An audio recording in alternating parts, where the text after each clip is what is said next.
Get to know all your favorite VRChat DJs all in one place. This is VRCDJLIVE.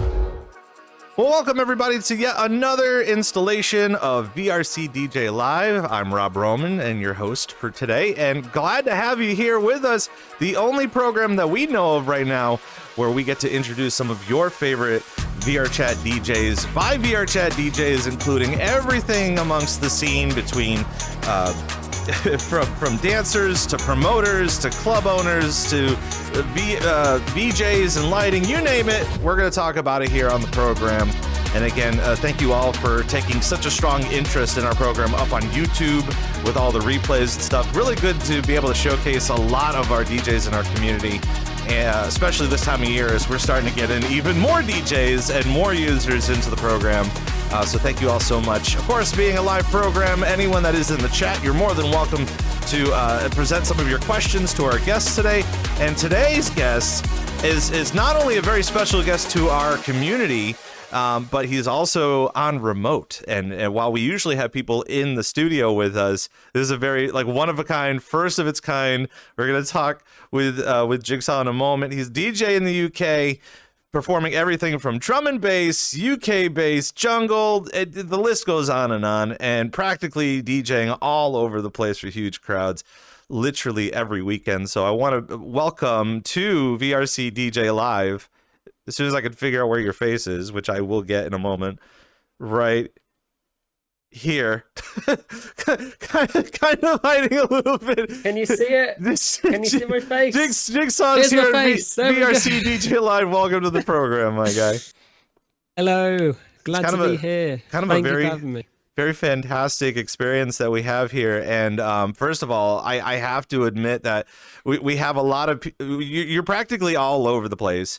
We see you DJing every week, and we want to kind of know how you've been keeping up. You're obviously you're recovering a little bit from a little bit of a sickness, but tell us a little bit about how you're able to just keep up every weekend on the VRChat timeline. Yeah, it's you know what? Over the last couple of years, it has actually calmed down a lot. To be fair, it's probably more of my choice. Whereas before, I was probably getting stupid amount of bookings.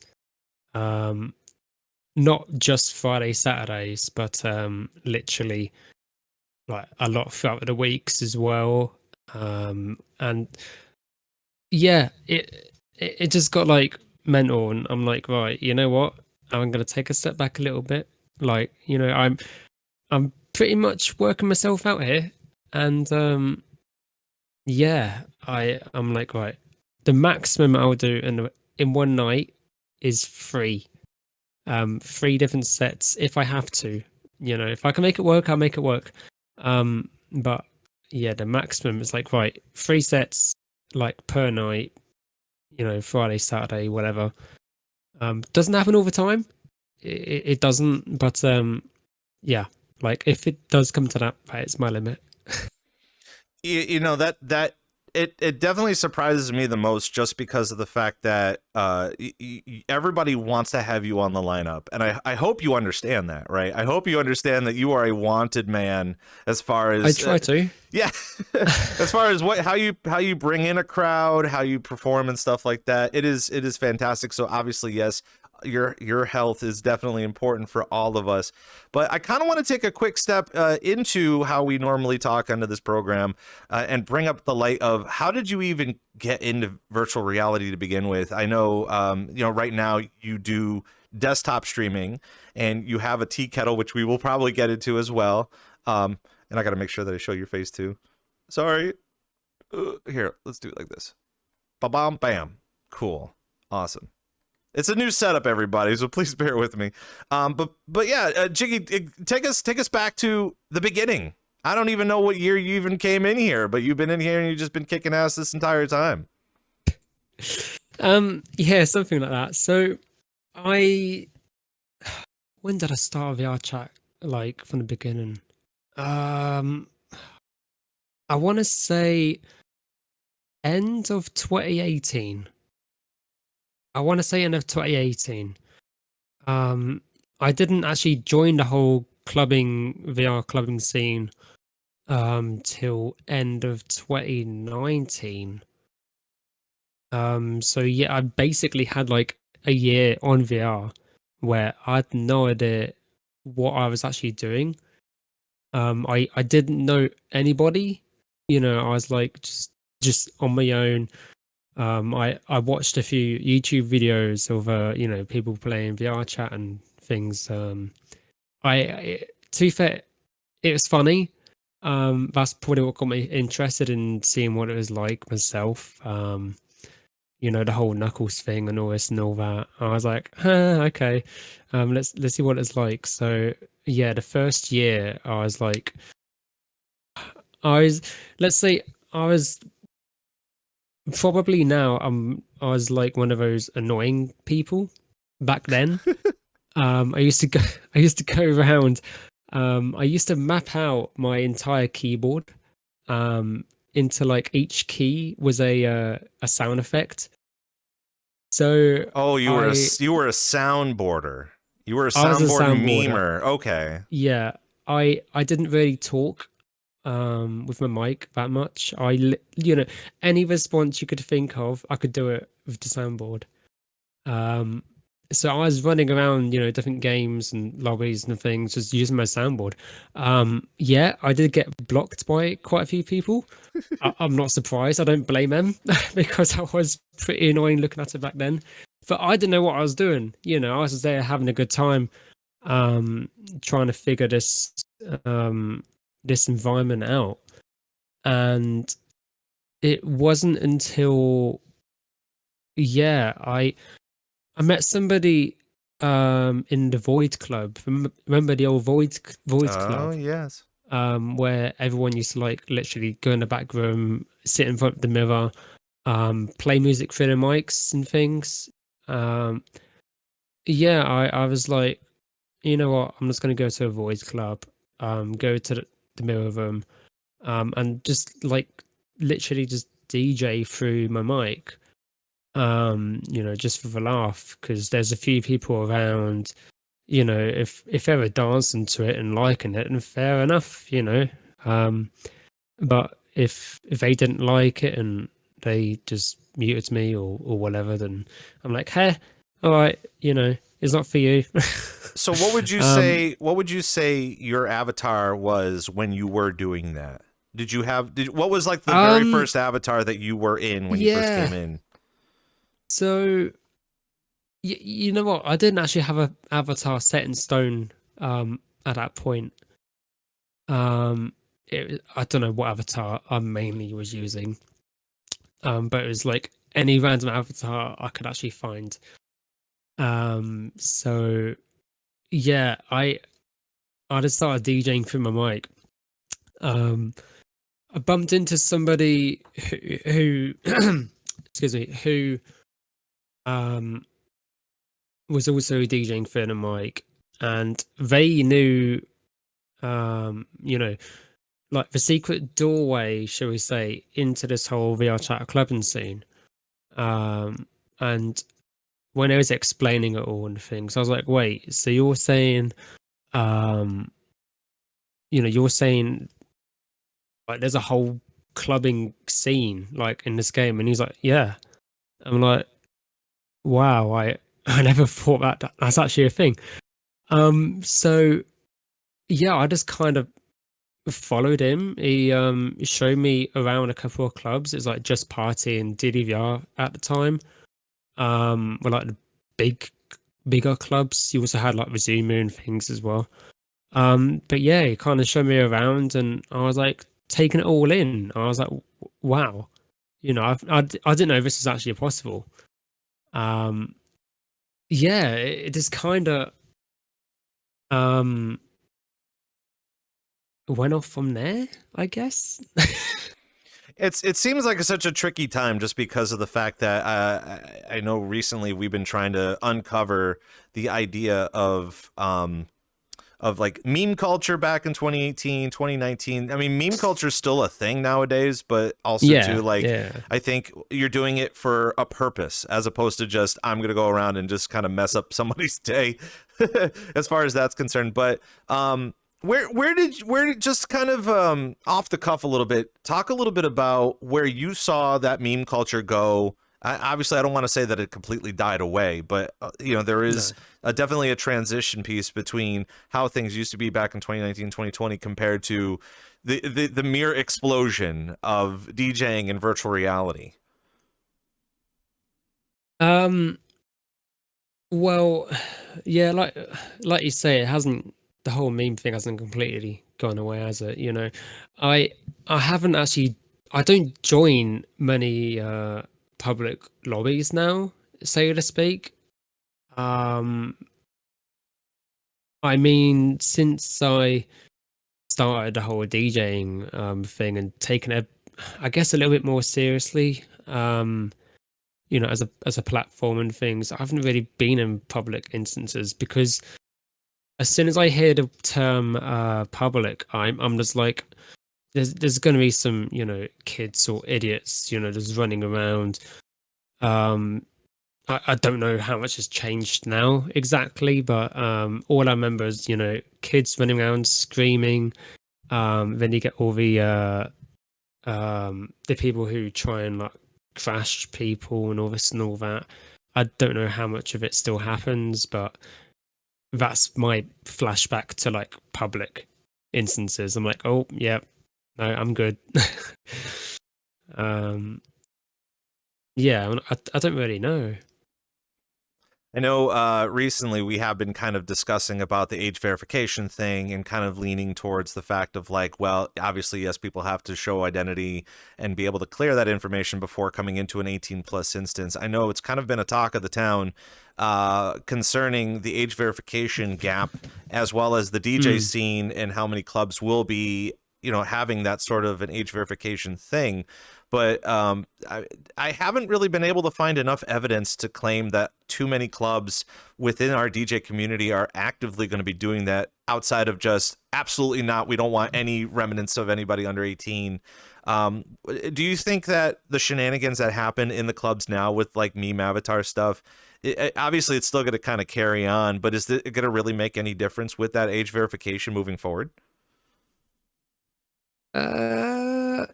You know what? Once it does come into full effect, I do reckon I can see more clubs actually implementing that whole system. Mainly because, you know, the whole drinking aspect. You know, I guess you also get sometimes, you know, people get like sexual or this and all that. I can see it, like, you know, being quite a big deal. To be fair, I really like the idea of it, because if you see like the little verified badge or whatever it's going to be, you know, that instantly puts you at ease, doesn't it? Like, you know, they're verified, you know, they've done all the things, and you know, like, you can just talk like actual adults and things, and you know, like, yeah, I think it's quite a big deal, to be fair. I think it's very good for morale, definitely, especially if like don't want to pit the fact that, I mean, it is 21 plus to drink in the United States, but having that experience as an 18 plus and having an 18-year-old kind of come into the scene to get them a better acquainted to what happens at the club, or even drinking, or that sort of business, or hanging out with even people that are drinking, because they get a little sloppy sometimes too. But being able to verify that and have that within our community is kind of a super important factor. I kind of want to get a little bit into a lot of the stuff that you do, a lot of the stuff that you have done. Obviously, we opened up the stream with you saying you're going to put a cap on the fact that you're only performing three shows a night or something like that, or some business like that. So obviously that's way too extreme for me, because I'm just sitting here like, you know, I'll be lucky enough if I even get a time slot, but at the same time, like 1 hour is fine. I'm good. We were kind of talking a little bit at the beginning over the fact of the different genres that you like to perform. And I know you do a lot of you do some drum and bass, you do some harder stuff, and recently you've been very vocal about jungle. So I want to know a little bit about some of the genres that you love to perform, the things that you think that may be easing, maybe something a little bit more challenging, and kind of give us a little bit of a background of why jungle. You know what, my mind, you know, I've got a very short attention span when it comes, especially when it comes to like different genres and things. It's not always jungle. I mean, as it stands now, but I think I did put something out on Twitter, you know, quite a few months back saying jungle is like amazing. I mean, to be fair, even now, yeah, it's still pretty good. I wouldn't class it as one of my top genres. Like my genres I love to go to would be a congestion of house, UKG, and D&B. Those my top 3 genres. I guess I normally like go right, you know, just bang some of that in, unless it's like a genre specific only night where they're like, hey, you can you do just jungle? I'm like, yeah, I can do that. But yeah, I've got like so many different genres. I do actually play, you know, like when you say with the harder stuff, I do like hardcore. I said to myself I'd never ever get into what's it called, Frenchcore up tempo stuff. You know, I said to myself I'd never ever see myself playing that. And yeah, like I think it must have been about a year ago almost now. Hardbox got me to play in their world, and yeah, they're like, can you play some like, you know, really hard up tempo stuff? And that's the reason why it's called Hardbox. Yeah. Yeah, Hardbox. Yeah, I kind of looked around like, I've never really played that before. But sure, like I guess I can give it a go. Yeah, it's crazy. To be fair, I don't mind it. Would I play it again? Yeah, you know, I would, but again, that'd be something I wouldn't necessarily be like, right, let's go and play some up tempo out of nowhere. Yeah, but I do play slower stuff as well, like dubstep. Yeah, things like that.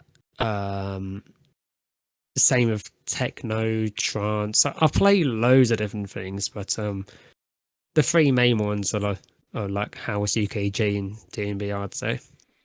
Now, I'm going to ask you a very complicated question with an even more complicated answer. But do you find it difficult to please your audience with the music, or do you find it easy with the music that you perform? Because obviously you do perform lots of various different genres, and you kind of pinpoint what people enjoy and hear compared to what they would want to hear, I guess.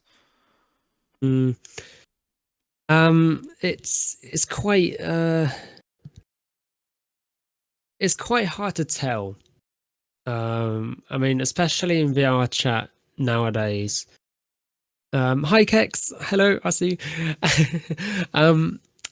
Yeah, it's quite difficult because, you know, it's not like IRL stuff, is it? Where they're right in front of you, you can see exactly what's happening. In VR, all right, you can see some people waving their hands around, jumping around, you know, like getting their groove on a little bit. But yeah, a lot of the time, you know, I do find that people, like in the DJ's view, a lot of them do still stand around, you know, having conversations with people and things. But I think if there's too much standing around and things, I'm not too sure if people actually like it. That's the feel I generally get. Because they're not actually actively moving and things, it's really hard to tell for us if they enjoy it. I was gonna kind of But follow then, that up with like the fact that most of the DJs that we talk to on VRC DJ Live, we're starting to get to know them a little bit more outside of, oh, you're gonna come and perform, and then once you're done performing, you're gonna go to the bathroom, go get a snack, go to bed, or just kind of disappear. But do you ever find some moments in time to kind of just come in and genuinely ask people how you're doing? I know for a fact that, like, obviously you're doing a good job when people are jumping around with their hands, like as you were saying, they're moving around grooving, but at the same time, like between the times that you have to travel to, let's just say, another gig, or maybe you are tired, you have to go to bed, do you ever find some time to get some just genuine opinions or reactions from anybody that do come to your shows? Yeah, so a lot of the time, the times that I can, if I get a few minutes just to talk to a few people after my set and sort of see how they feel about it. A lot of the time, even though those are people I've seen just standing around not really doing too much, a lot of them do still say that they really enjoyed it. I've had people actually like apologize to me in a sense and be like, I'm sorry I wasn't dancing too much, but I really, really liked it. Just because they get caught up in different conversations and things. But I mean, if they still say they enjoyed it, I guess that's enough to say, all right, carry on what I'm doing.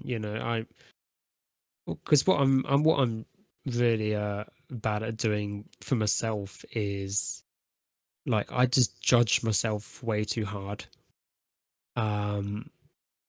It's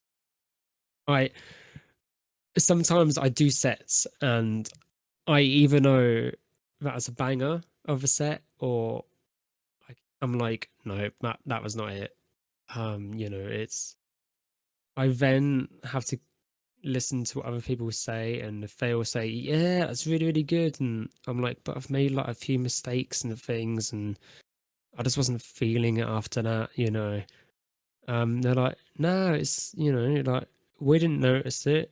And I was like, yeah, maybe, I guess. But I have to, it's one of those things where I have to watch it back or listen to it back to actually be like, you know what, it wasn't as bad as I thought. And there's been loads of times where I've felt like that. There's been loads of times where I felt like that. But I guess because you're literally in the moment doing it all live here and now, a lot of the time it's quite hard to judge yourself in that moment. Like, oh, like, was that a bit too much? Was that completely thrown off? We all make mistakes. We all make mistakes. A lot of the time you can just brush it off and be like, just laugh it off. Didn't happen. It's part of it, isn't it? It's part of DJing itself. But if you want to actually put on a good show, if you actually care and things, like, you do start to like think about it yourself, don't you? So it's, yeah, I do try my best. I try my best. I know a lot of it kind of going flipping flopping a little bit about the responses to that. Obviously you want to do a really good job and you want to make sure everybody's dancing and just having a great time. But there's a lot of different factors to that. And I know for myself, when I do come in, like, I'm tired, I like to just sit around and listen to music. But at the same time, between you and me, the fact that we both DJ, we know what it's like to be up there and be hype. And since we're not up there being hype, well, we don't need to be hyped. We can just sit over here. Like enjoy the music, sit over here and just relax. So understanding how a lot of people, when they do come in, you do have people that want to party and drink hard, and they want to be relaxed at the same time. Maybe, I don't know if they're drinking or hanging out for 6 to 7 hours. Yeah, maybe being hyped for 7 hours is kind of difficult. So, but understanding, relaying that information when you're up there trying to do a thing and you're just staring down someone who's literally staring back at you. It's kind of like, all right, what's good? Like, what are you up to? But I totally understand that too, and I know one of the other hot topics that we'll dive into a little bit. I think that people are very interested over this fact is being able to present the perfect set and being able to produce that perfect set within an hour. Kind of give us a little bit of your thoughts and opinions based off of like, I would understand that you would know what you have to do to set up 1 hour of music, and then, obviously not clash with the next person coming up in line, compared to just jumping in and say, okay, I'm going to hit the button and go. I mean, for me, I don't actually do any pre-prepping. That's the one. I just don't put stuff together before I set. I don't make sets. Like I just do it all there and then. It's I prefer it that way. People, it's a little bit controversial with things. People like to do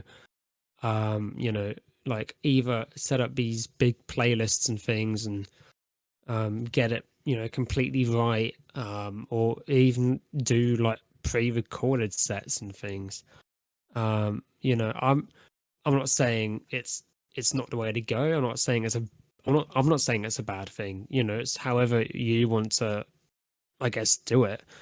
But for me, I do feel like just doing it all on the fly. That's my style. That's what a load of different tracks in front of me.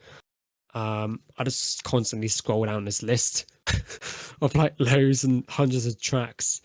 And I'll just pick them out from there. That's how I do it. I know for you saying that, I know a lot of people are just like, what do you mean? Like, you're able to just do it and not have to like pre-plan? There's a lot of people out there that really take a lot of time to make sure that everything is perfect. But at the same time too, I think for a DJ, you should be able to practice by just not knowing what you're doing, but kind of going off of the knowledge of your playlist and the musics that you do have. But I also know, and I think too, there's a lot of scared people that come out here. They're a little scared, when they have a big crowd and they don't want to mess up and they don't want to seem like nothing goes wrong. But as you did allude to recently, of the fact of like, well, you messed up doesn't mean that everybody else knows that you messed up. I think other DJs know that I'm like, oh, Jiggy did a thing, but at the same time, it's fine. Like it happens. What was it? John Summit actually messed up one day. There was like a TikTok where he messed up, and he said he messed up, but at the same time, like, nobody heard it. I don't think so. I thought I heard something. Doesn't mean that it was genuinely that.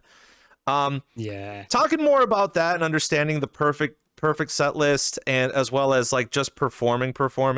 Take us through a couple of the first couple of months when you were kind of playing through your mouth to the people that you were performing in front of, compared to, I know at some point in time we are going to lead into Tube that you just got to perform recently. I know that's a really big deal, and I want to learn more about that. But take us through a couple of steps of like even learning how to practice, just finding the courage and the strength to just hit play and just kind of roll off of that.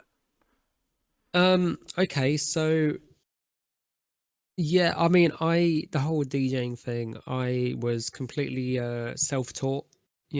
I had nobody like coaching me, telling me what's right, what's wrong. All right, there was a couple of YouTube videos I remember watching, just giving me some basic knowledge, on what each thing does, with the controllers and things. And I just I kind of let it sunk in, and I was like, okay, Um, I'm just gonna, one evening, don't get me wrong, I was scared. Like the first time I was doing the whole DJing thing, I was scared on like, um, I guess messing anything up like on the controllers and things because I was like, ooh, I don't know what I'm doing. But then so many people were like, just like just do your thing, like just work out what thing does what, and then you kind of just go from there. And yeah, I just did it all myself. There's people who do prefer to be taught side by side and things, but end of the day, like people have different DJing styles. It really depends. There's no real right or wrong way to do it. In a sense, it's a case of you need to know your music. That's a big factor. You need to completely know your music, practically inside and out a lot of the time. And yeah, you just have to like just go with it, I guess. Like you'll soon know if something's not going quite right. You need to know your bars and your phasing and things. All the really important nitty-gritty things when it comes to just DJing in general. But once you've nailed down all of that, then off you go. Do what you want, have fun. That's the way I look at it. Now, kind of leading up to your recent performance at Tube, and to me, I don't see enough of Tube. So when it does happen, it's kind of like a Christmas miracle that they show up because they have like, oh, they have an event. Pff, it's like, oh, we're going to that now. And the fact that they do promote themselves as kind of just like the premier UK event space, either out in the UK or in VRChat, catering to people from the UK. Tell us a little bit about Tube, your experience with Tube, and how that whole set worked for you. Yeah, so Tube was a very interesting night for me. It was going. We had our group chat going, with all the DJs and organizers and things, all in his group chat. Making sure, every so often he's like, right, is everyone good? All this and all that. And he's like, yeah, all good. And then it come down to the last 30 minutes. Yeah, about 30 minutes before I'm supposed to go live. My internet cut out. Oh boy. And it wasn't even for a short period of time. As soon as my internet cut out, I was like, great. Like you couldn't get any worse timing than this, could you? And then I messaged the group chat. I was like, guys, my internet just cut out. I'm trying my best to get up and going, as fast as I can. And I'm like, all right, no worries. You've got half an hour. Just keep us updated. 5 minutes went by. 10 minutes went by. 15 went by. Oh, it's getting closer. It's getting closer. And then my home internet just like completely died. It never returned. I was like, right, okay, home internet is out of the question. Like, what am I gonna do? I'm stressing, I'm sweating. You got people checking up on me in the group chat, like, yo, is Jiggy okay? Like, what's going on? It was very stressful. I was like, right, the only thing I can do at this moment in time is to use my 4G on my phone, which is what I done. ooh. So I had to rely on that to have a good stable connection. And then I just went from there. I just messaged chat like 5 minutes before I'm supposed to start, and yeah, I'm like, guys, I'm back, and they're like, oh my god, he's back, he's back. He's like, are you okay? Like, are you able to start streaming? I'm like, yes, I'm back. Yes, I can start streaming.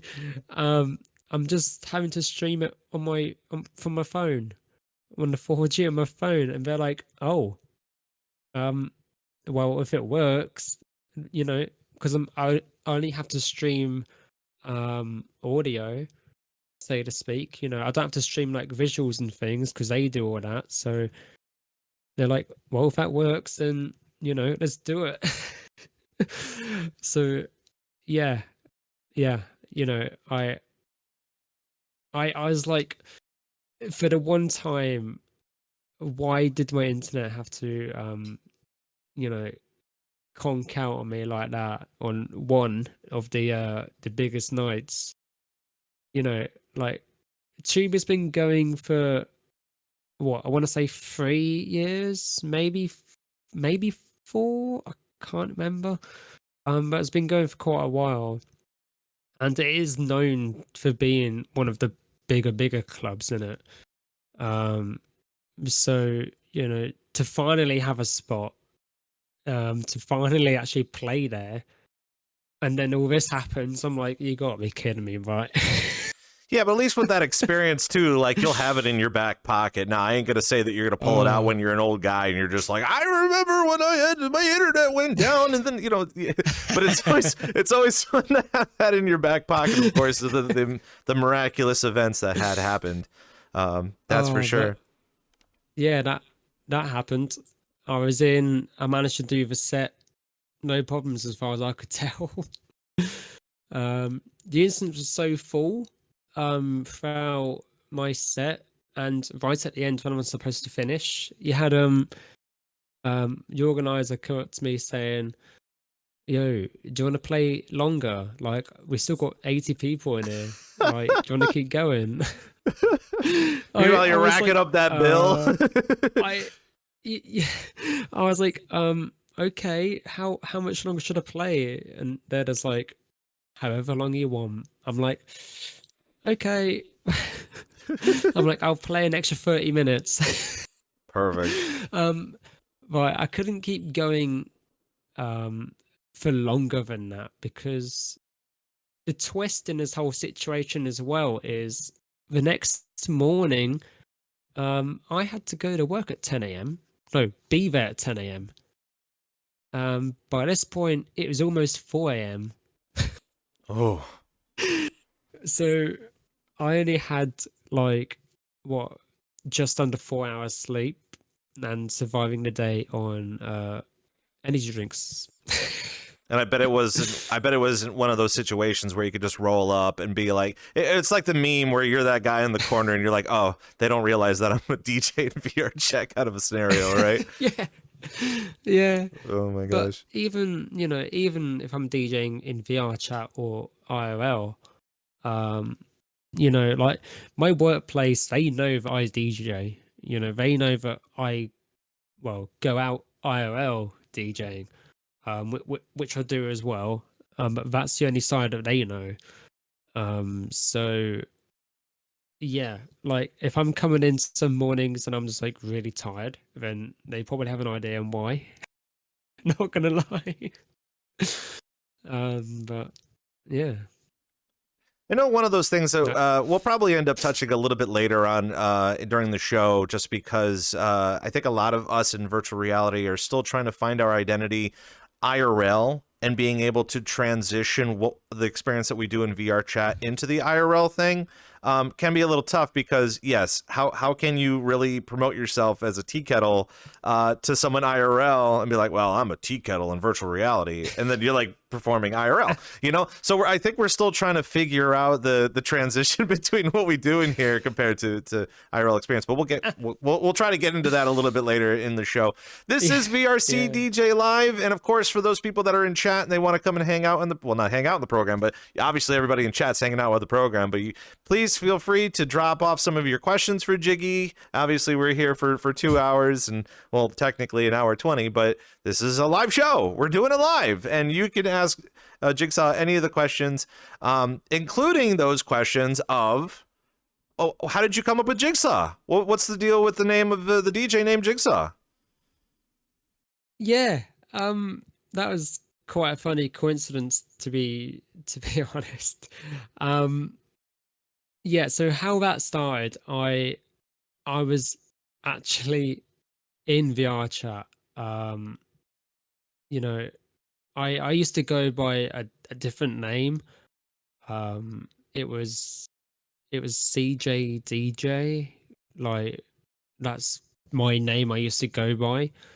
But then, you know, after time passed, I'm like, that is quite a tongue twister. You know, like it's not very rememberable. Yeah, and I don't know. I just for a couple of years I've been humming and ahhing about it. Like I should probably change this. Like, you know. But yeah, so I was in VRChat and I just found this. Believe it or not, it was a you know, from the Saw movies, like Billy, the puppet Billy. I said to people, I was like, wouldn't that be funny if you saw you know, Billy like just there with headphones on, just, you know, DJing away. And they all thought it was hilarious. And so did I, quite frankly. And that's when I just like, I kind of like the idea of having like DJ Jigsaw, or just, you know, just like Jigsaw. I don't know. I kind of liked the name of it. So I, when I actually first started doing DJing inside of VRChat itself, that's sort of what I sort of rebranded to that, as in like DJ Jigsaw. And when I started, I was actually the puppet, the Billy puppet.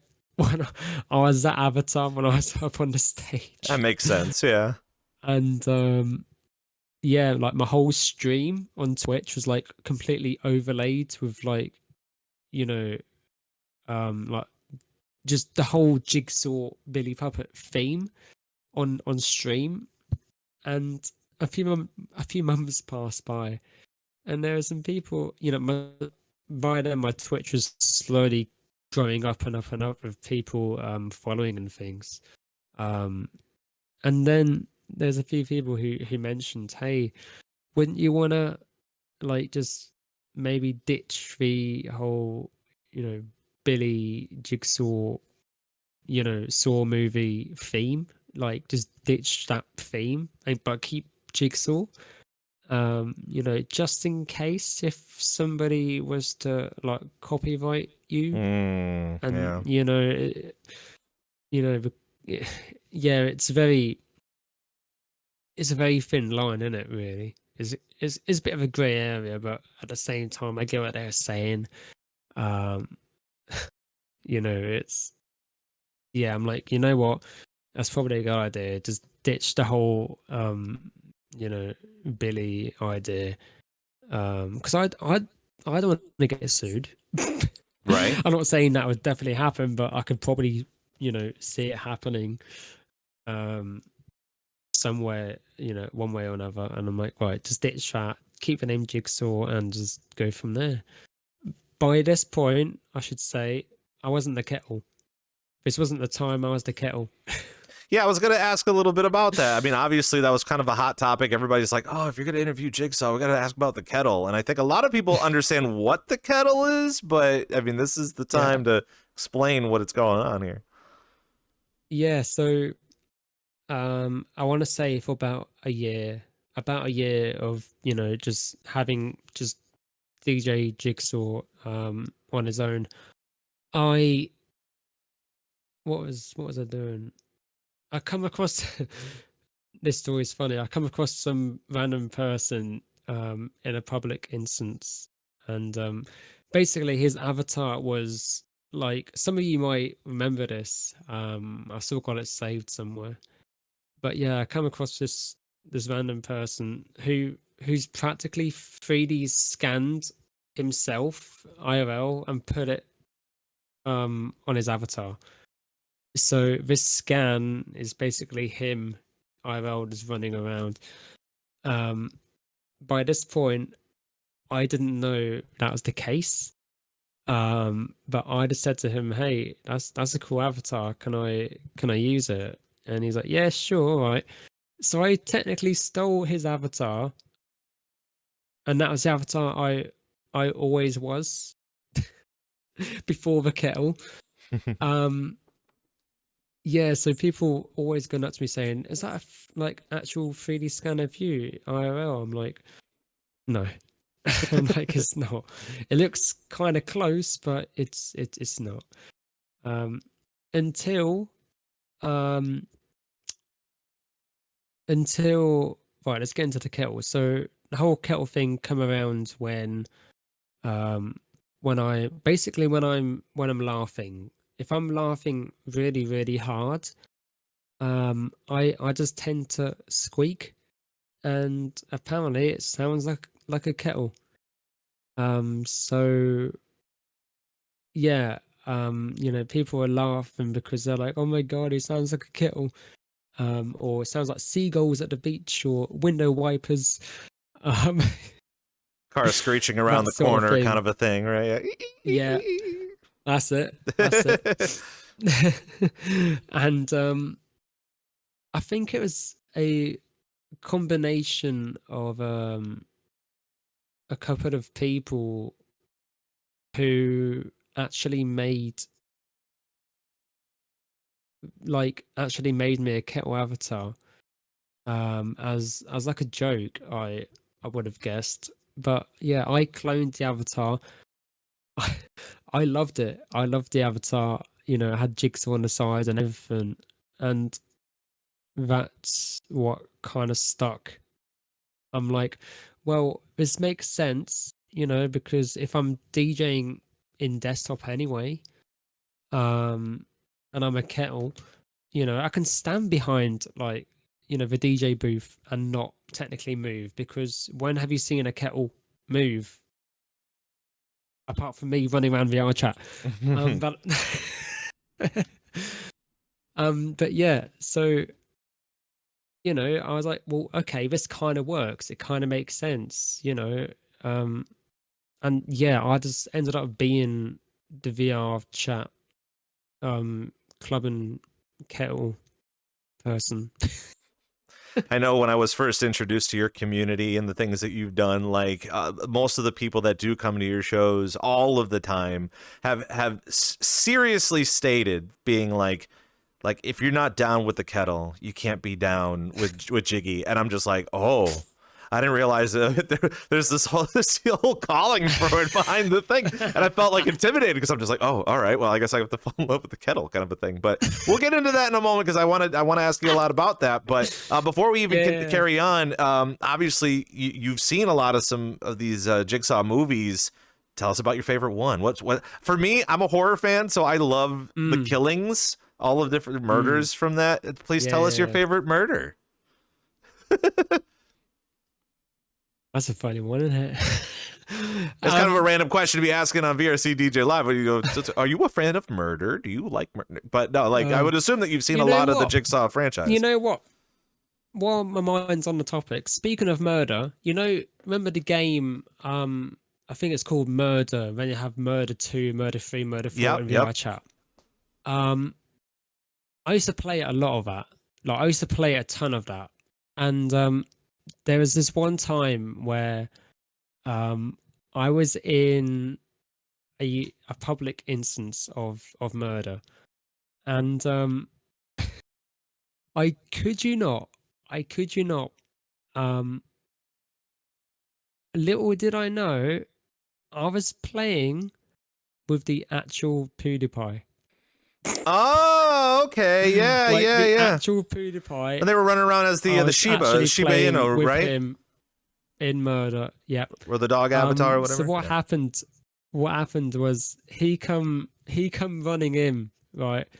Bearing in mind his gamer tag wasn't it didn't say PewDiePie or anything. It said something like Salad DOS or something strange. I don't know what it is. But yeah, so he started speaking. And he started speaking to me first because I happened at the time, I happened to be in a VRChat avatar of PewDiePie. So he obviously come walking over to me and saying, "Hey, you look like PewDiePie." And to be fair, I thought nothing of it. I was like, "Oh, okay, that's just a guy who's got like a voice changer, who sounds like PewDiePie." I just brushed it off like it was nothing, right? And he just kept talking and talking throughout this whole couple of games we were playing, and I'm like, even if that is a fake, he sounds really, really good. He sounds really spot on for his accent and everything. But I still thought nothing of it, right? So I was playing it off like, oh yeah, good acting and all this and all that. Now a couple of weeks passed, and PewDiePie actually uploads a video on his YouTube, and oh man, the thumbnail was literally of me, in his avatar, PewDiePie avatar, just like literally, like in different spawns and things, saying, "You want to be with PewDiePie? You want to be with PewDiePie? You want to be with PewDiePie?" And I was watching through this video. I was creasing up because at the time I have no idea it's actually him. Yeah, but to be fair, my gamer tag back then was my old tag. It wasn't my Jigsaw or anything now. But yeah, it was so surreal. I was like, oh wow, that was actually him. Did you think that was a really good experience? Did you think that you were going to get famous from that? What were you constantly thinking at that time? Was it just be like, oh no, I can't believe this is happening? No, I mean, because my gamer tag back then was like, I don't know, it was something like C dot, I don't know what it was. It was something strange. But it was strange because at the time I was part of a it was like a police RP community thing on like 5M. So they had to like say, right, change all your Steam names to blah blah blah. So that's what we done, and at the same time I was still exploring VRChat. So yeah, did I think I was going to get famous from it? No, because people won't know who I am. Different name tags and all this and all that at the time. No one would have known what it was. Like I did put a comment in his video. I was like, "Yo, like it's so good to meet you," all this and all that. And then you had people like commenting on that comment saying, "You're not him, I'm him." Blah blah blah blah. Man. And I'm like, yeah, like, like it's just. But no, that was a funny coincidence. To be fair, you really can't know. You really don't know who you're going to be running into in VRChat. And I think that's what makes it so whimsical. Is that like you do run into someone, and I honestly think that it has something to do with, again, the perfect set list too, because I feel like sometimes when DJs do play a big old gig or something, that again, you really don't know. Someone could be out in the crowd listening from afar and just being like, you don't know how much of a big shot they could be, or maybe they're not, or maybe they're putting out a disguise. Maybe I don't know. You never really know. Yeah. But not pressuring anybody that is watching this program to just continue to do your absolute best. Like obviously, you have to find time to practice and whatever, but It's kind of how we're doing it. We're sitting here live on VRCDJLIVE with Jigsaw, answering some questions. We're going to be diving into a little bit of some more DJ knowledge and the things that what Jiggy's been up to, as well as things that he has been experiencing in the community. But I wanted to kind of touch a little bit upon your community in general. I cannot believe it. And when I do see it, I just know it happens, is that when you do perform, you always have your crew. You always have the people from your community come by, and they love you, and they want to be the Kettle, and they want to do more with the Kettle. Tell us about talk to me about your community, and I mean, obviously they're here for you, and they'd love to see your stuff. But do you get a little overwhelmed when they're just like feeding into the meme of the Kettle? Yeah, they're great, aren't they? They're great.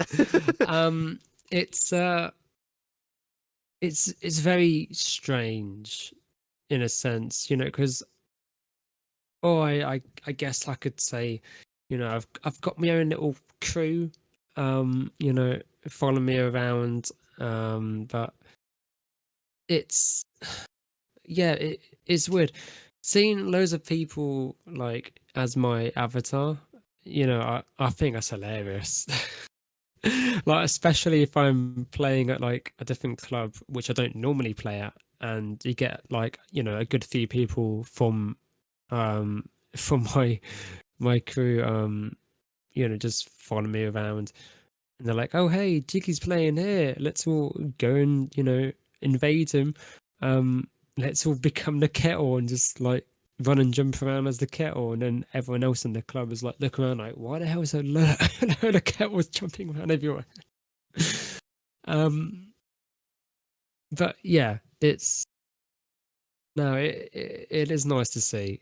It is nice to see people actually, you know, being there, supporting me and things. I'm one of those people who I don't like, I guess, taking credit, if that makes sense. Like, if someone says, hey, you've done a really good job, you know, like, and they really enjoyed it, and they think I'm one of, I don't know, one of the best people they've heard and things, and all this and all that, I'm just kind of like, thanks.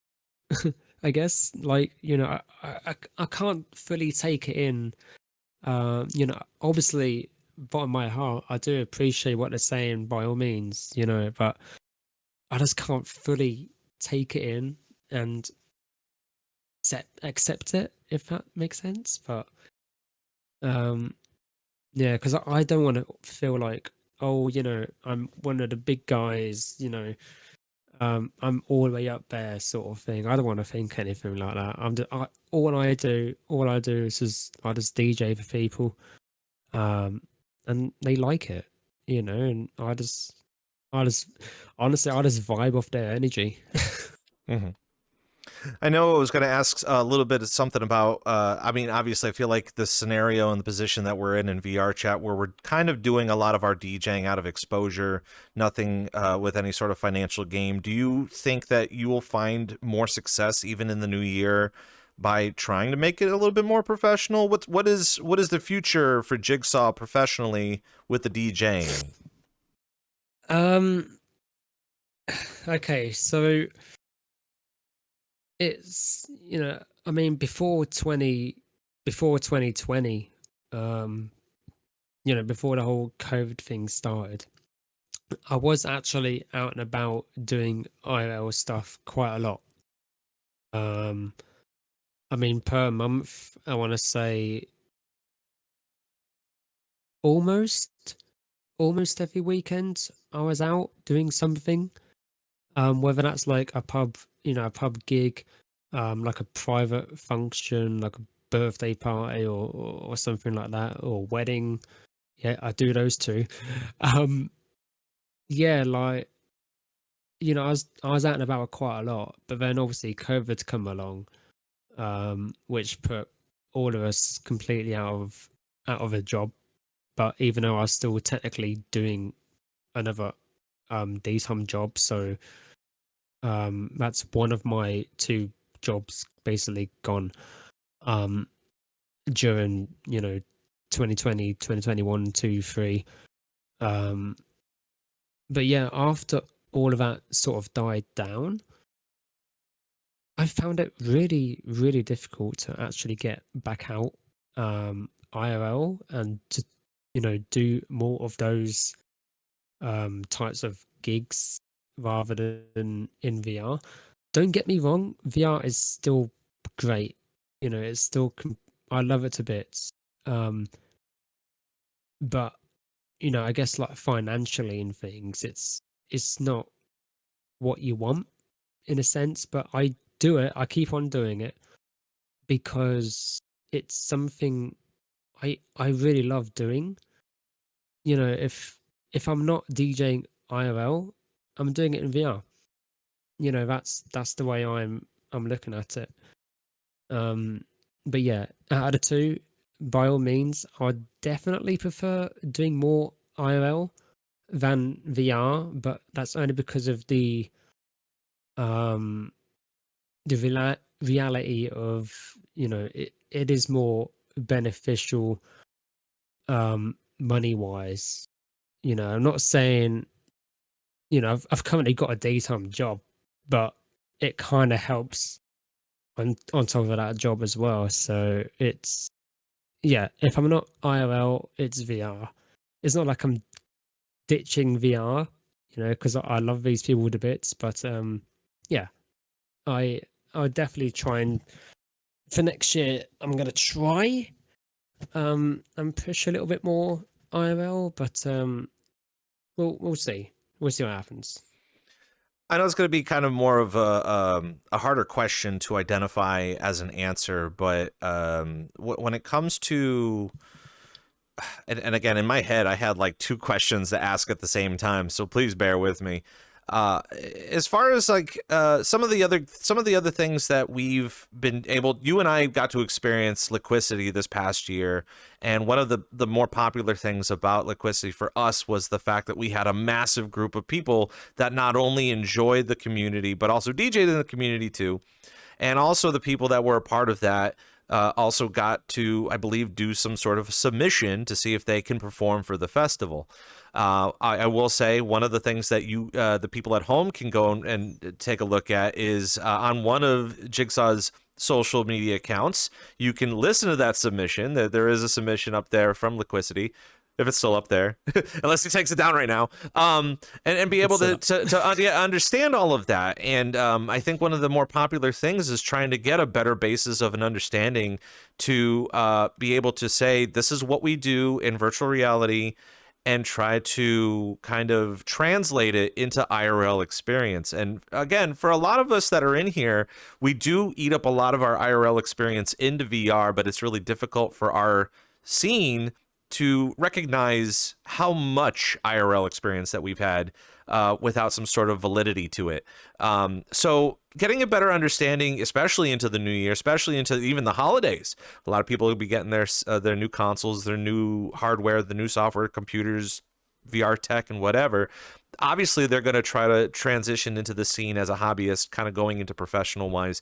But more importantly, for someone that has done IRL stuff, where do you think the steps that we should be taking to be able to give ourselves a little bit more validity from the VR scene into an IRL experience?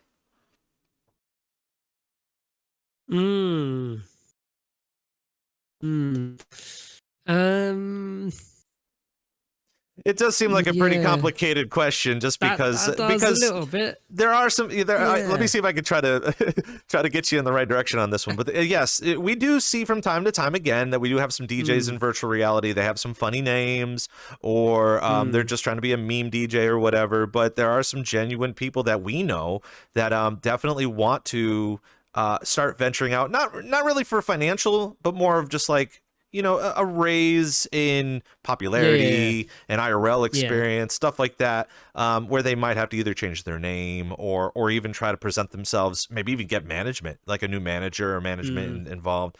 But in the current state of where we are, where do you think that we should start to kind of take the steps in the right direction to try to even begin that process? It's kind of difficult in a sense of, um, uh, to be fair, in the whole IRL game, you have to sort of be in the know. Like, you have to sort of know the right people to actually get you into places. I guess I guess you can do the whole the whole VRChat meetup things people do. Like, you get a load of people from VRChat together. They put on like an event or something. People get to DJ and things. That's one way of technically achieving that. But at the same time, you're in your own community. You're in your own group. You're not. If you're trying to get out there more, the only thing I can personally think of is, you you just have to talk to people, like, especially people, like, even if it's local DJs to you, like IO DJs and promoters, club bar owners. You kind of have to introduce yourself to them, and just kind of just keep on talking. Even if it means, hey, I'm interested in doing a set at your venue. Send them like a 15-20 minute mix. Just to get it out there. That's what you kind of have to do nowadays, I find. Or now you get all these like DJs on TikTok and things who, I don't know, just do like live streams and things like that on there.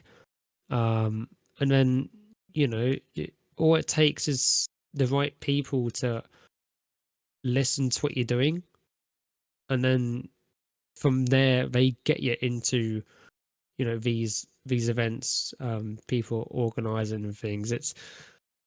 It's one of them. You just have to know people. Yeah, that's all I can really think of, really. I know as of even this year, we keep bringing up the fact that there's been a lot of VR IRL events, and that, first of all, they're amazing. Again, being able to get out to Liquidity this year, and the fact that we had 60 people from our community was just bonkers. The fact that we were all just kind of sitting around, and like we had to have two different conversations because the people that were too far away just, they had their own thing going. We didn't want to yell or anything. But even just talking about that, and the fact that there was some popularity to that this past year, and the fact that even more people want to come in.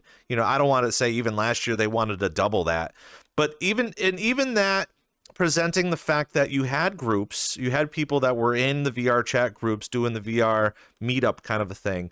But you also had just a ragtag of us DJs there promoting each other, and also helping each other understand all of the different things that we do need to do to get that IRL notoriety, as well as performing at some of these shows. So my next question, again, very complicated question to answer, but do you think that we're kind of in the right direction on the process of doing the IRL VR shows? Or do you think that at some point in time there will be a breaking point? Not even just like penny pinching, watching our wallets, but just a popularity overall. Or are we just gonna continue to just vibe in here and save our money, or do you think we're actually going to be traveling a lot more in 2025? Yeah, that's an interesting one. It's I do guess it comes down to the individual, so to speak. You do get a load of people who prefer, just primarily doing it in VR and saying, right, that's it. I'm happy doing it in VR. That's all I want to do. You know, which is fair enough. You then also get, you know, like the people who do want to actually try and make like an actual name for themselves and things, like especially in the IRL space, to do it in the it's complicated. It's complicated because you got, I'm not saying it's a bad way to do it. I'm not saying it's a bad way to do it. It's one way to do it.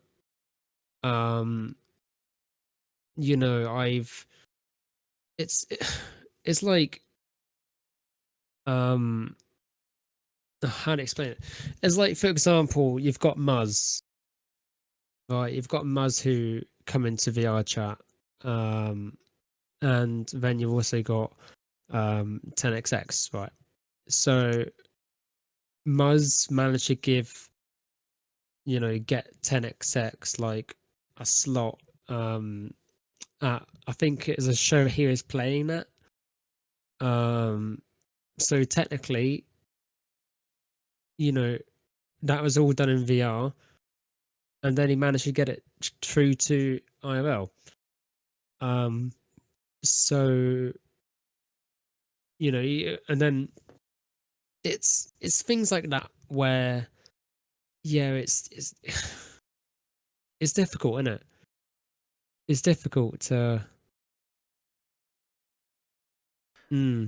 I think when it comes to understanding a lot of what's happening, I think for a lot of us, especially those that have a lot of opportunities, let's just say, and we get to see that some other people have better opportunities, and they set that bar extremely high, to the point where it's like, I mean, they're getting what they want, and they're showing off that they have skills and good business skills and stuff like that. But it's also super intimidating because of the fact that, like, there are still people in here that want to get to that level, but that road might take them a much longer time. And it's kind of a tricky scenario, like you've been saying, of trying to self-identify between what you give as a hobbyist and what you give in this game, compared to what you do want to do. I mean, I would also, I don't want to continue to push the idea of like instant fame, but like it's kind of something similar, to the point where as soon as you start to understand how much money you're getting,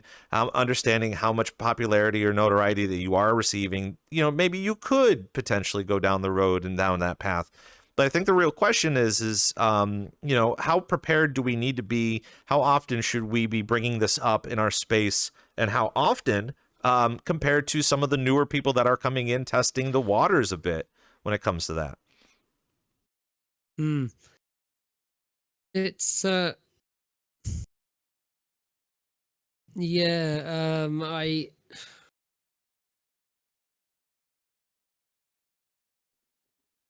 Let me lead you in with this, because I know you're. I see Yeah, the steam coming out of your ears. I see the wheels turning.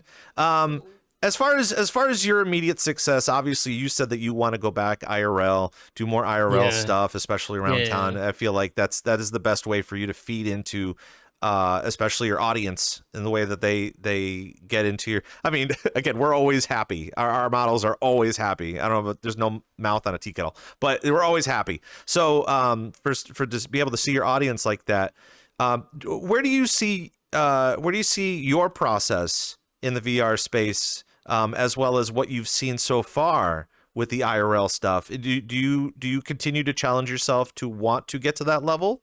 Or do you still feel kind of just comfortable to be at the level of the DJ where you are in VR? Yeah,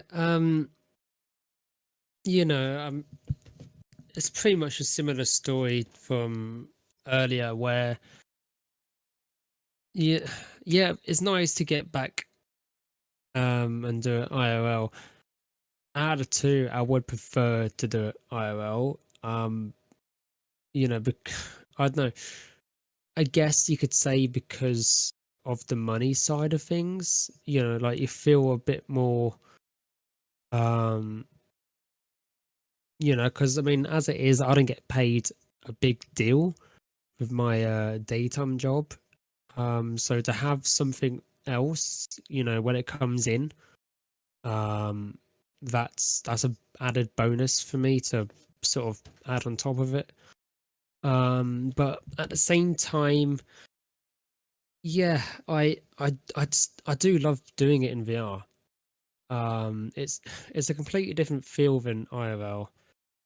But to be fair, in VR, I'm not too fussed about the money in a sense. Like anything money wise I do get from VR, literally just goes back straight into the stream one way or another to just upgrade something or just to help keep it going.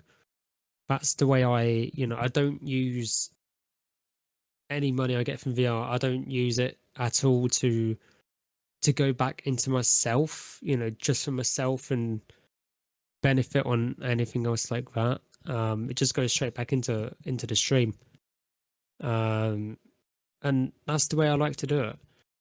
But yeah, out of the two, yeah, I would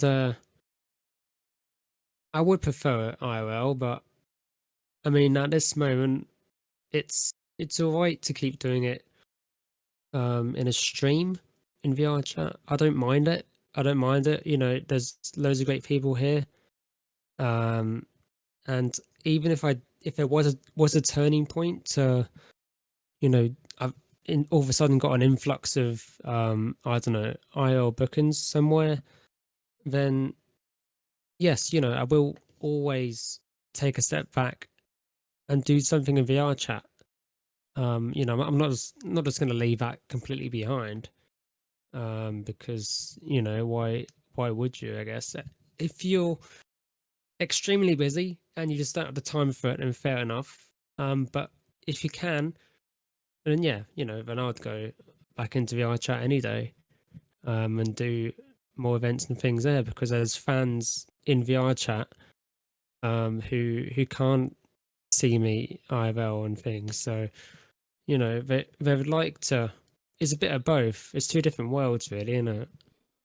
That's a little bit of a complicated answer, is even more of a complicated question, just because I think at least 90% of us in VRChat are doing this out of passion, and we're doing this as a passion project. And I think also the other part of the 90% is practice. Like if you're going to DJ in here and want to be a big professional DJ playing festivals and stuff like that, obviously you got to feed into a crowd.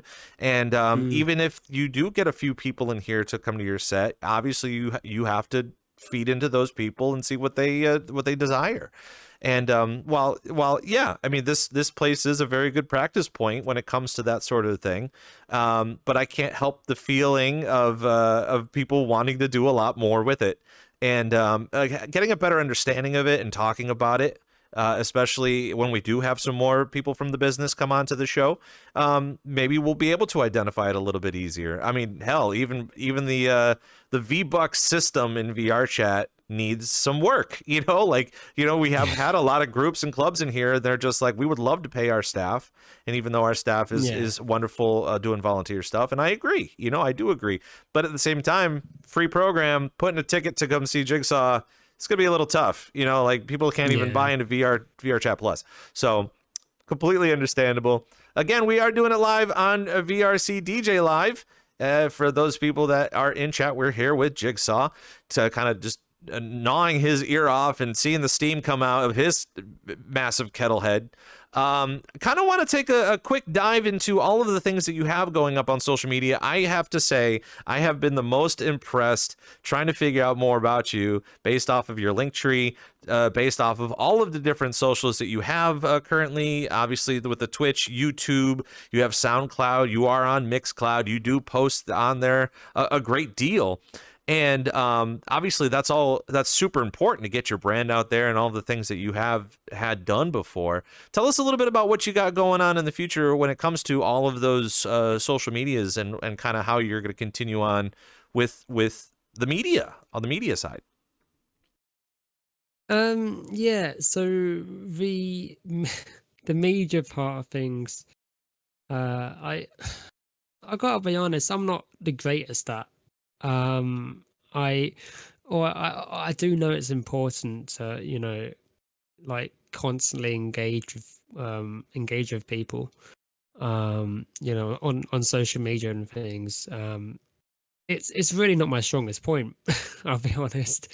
I do need to find myself uploading a post on Twitter, every now and again, just to keep my, account there, so they don't think, so Twitter don't think, oh, he's not posting anymore. Let's The algorithm, let's yeah. not promote him to people. Yeah, I do need to keep on top of that. But I mean, in terms of like mixes and things, I I do tend to post, and I'm going to start posting more of my mixes and things on SoundCloud. I did try Mixcloud, and yeah, that's not really. Why did I stop using Mixcloud? Oh, audio quality.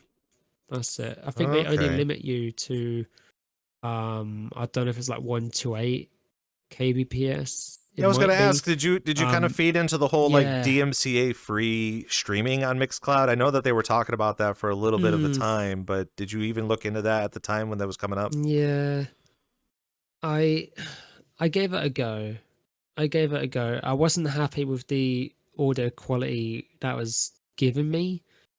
'Cause it just sounded like a complete mess, to be fair. And on top of that, I did look into their paid, server side, and I am I was starting to weigh up options. I was like, do I, because at the time I wasn't really getting a lot of like followers, like a lot of attention on Mixcloud. So that's why I sort of had a quick look into SoundCloud. And in terms of, their paid side, you get full uncompressed audio files and things on SoundCloud. But also they tend to boost your count / your tracks a lot more than they would do on Mixcloud. So weighing up the two options, SoundCloud just seems to be the better way to go for me to upload mixes and, sort of show myself off a bit. Just because of, I guess their algorithm and things like that. So yeah, that's where I'm kind of putting all my effort toward in terms of mixes and things. But yeah, it's social media is hard. It's No, really hard. I can agree, definitely, especially when you want to try to keep up. I know obviously the whole business with Twitter and Blue Sky, Yeah. and the whole community really has no idea which one they're gonna go to. We're both kind of like we might as well post to both of them at the same time, because you really don't know if somebody went full Blue Sky or they're just like, you know what, I'm just gonna stay here because Yeah. of the following kind of a Yeah, thing. exactly. Yeah, It's yeah, kind of a pain in the butt. And speaking of which, I yeah. know one of the things that I think everybody hates to bring up right now is because we're at a time here in America where we're continuously fighting about TikTok, and everything is kind of leaning towards the ban of TikTok, because it is, from right now, through the legality of it, that's kind of gonna go through until some miraculous thing happens. And obviously, good, I would say good riddance. I like TikTok, but good riddance, because that's enough brain rot for me for like 20 Yeah. minutes. But even kind of Yeah. feeding into the fact that, you do have a YouTube and you do post videos on YouTube, and where do you kind of see the short form type of content between what we see on TikTok, what you Mm. could see on Instagram, obviously YouTube Shorts? What do you see for that in our Yeah. community and the DJ community? In terms of short form content, uh, at the minute, as it stands at the minute, I'm gonna have to say TikTok. I'm gonna have to say it. Until the whole, I guess actual ban and things is in place, then might actually change to, I'm gonna say, YouTube Shorts. I'm gonna reckon that's the way I'm thinking. 'Cause I know a lot of people who prefer like YouTube Shorts over TikTok, for example. But as soon as that sort of fades away in some aspects, then I believe everyone's gonna like make a shift to YouTube Shorts. To be fair, or you do have Instagram and things, but I don't know. Like in terms of reachability, and in terms of algorithm and things, I believe it's gonna be YouTube Shorts. Yeah.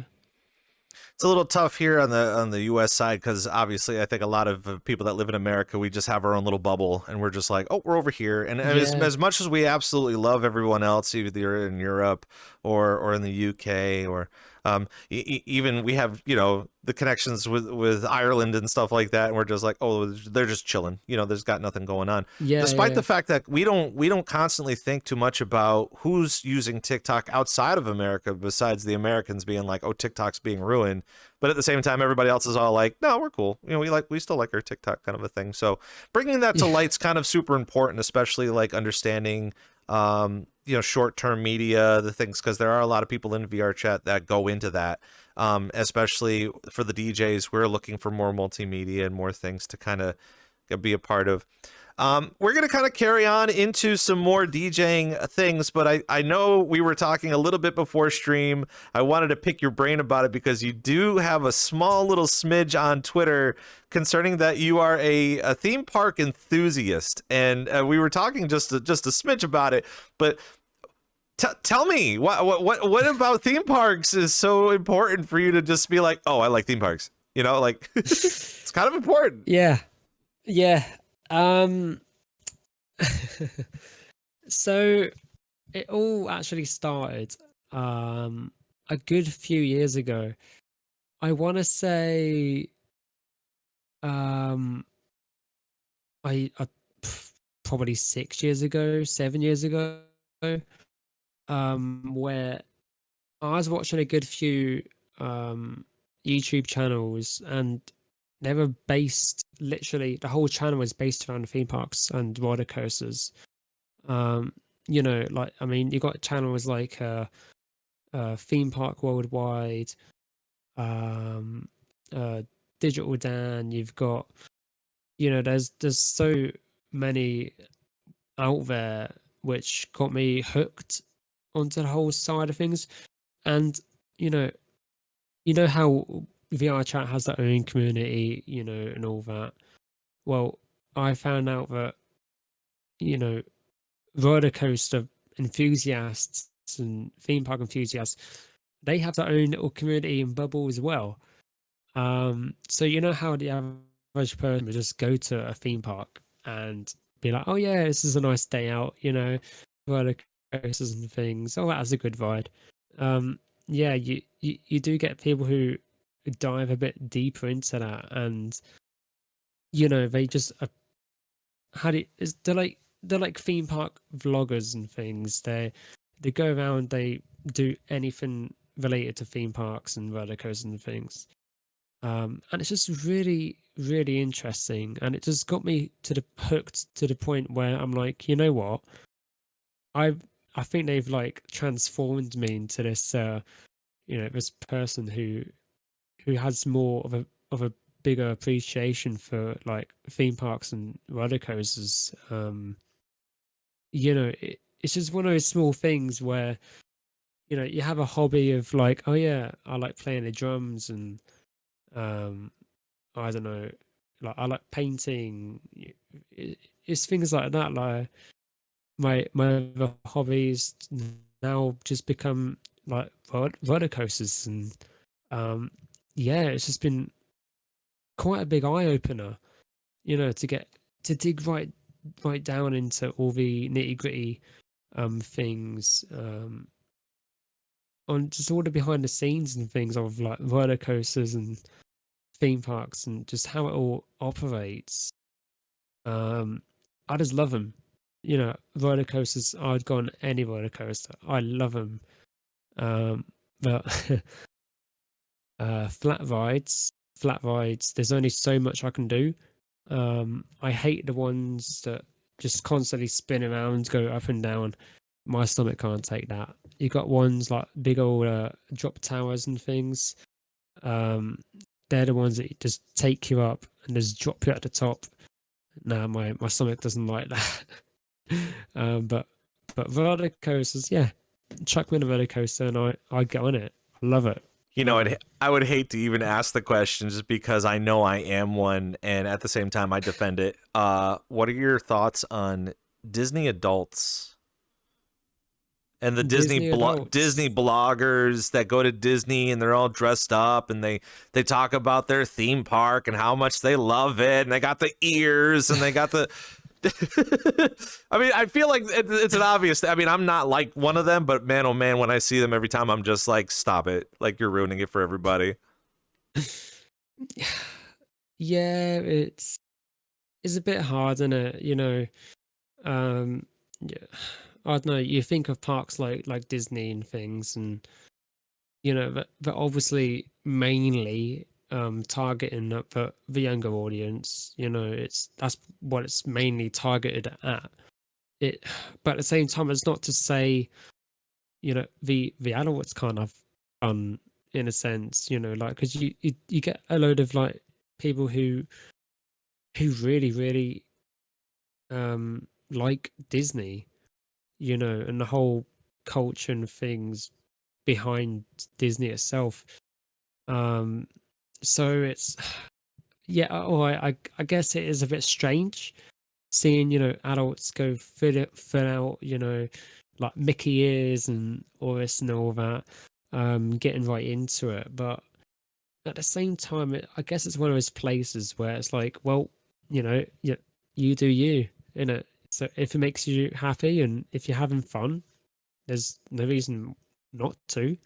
Well, I'm thinking on You- more of the Yeah. more of the path of like the Disney vlogger, the Disney The vlogger. yeah, like a Disney fanatic adult vlogger who like Yeah. goes on and they're just like, you know, totally upset that they haven't met Mickey Mouse that day, or they came in to kind of, you know, test the security or something and like, you know, Right. trying to make content with it.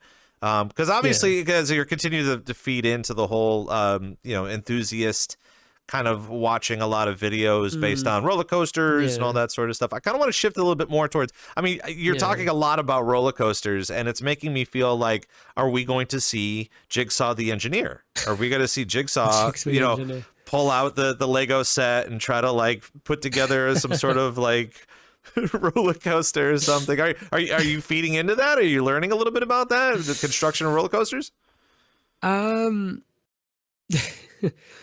You know what? I've looked into so much of the whole aspect of, you know, like for example, what it takes to build a roller coaster and all this and all that.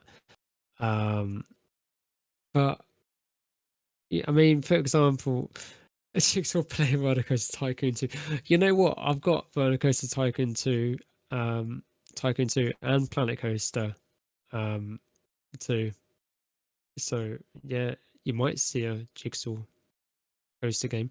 But yeah, it's will you see me? You know what? I wouldn't actually mind, like, if honestly, if this whole like DJ thing doesn't actually take off like properly for me, so to speak. Yeah, I wouldn't mind like working at a theme park. You know, I wouldn't mind at all. You know, being like, I don't know, ride operator. I mean, in terms of mechanics, probably not.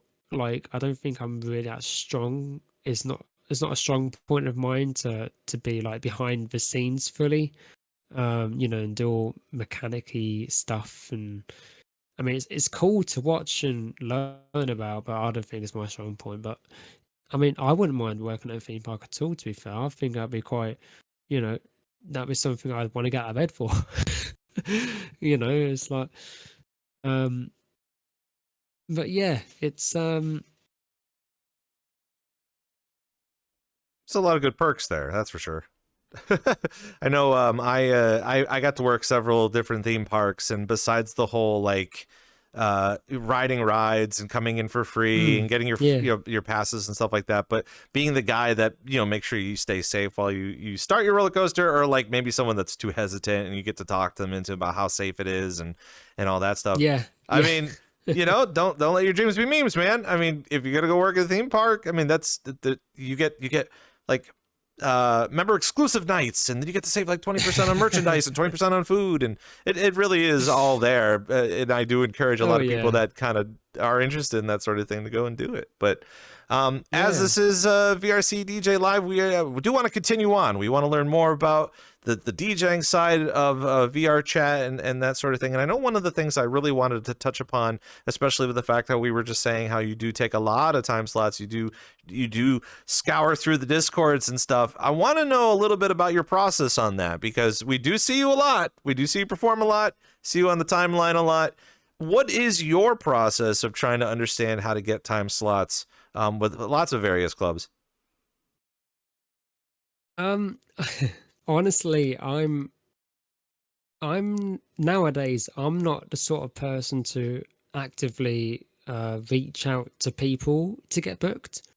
I normally just sit back and wait for someone to message me saying, "Hey, can I book you?"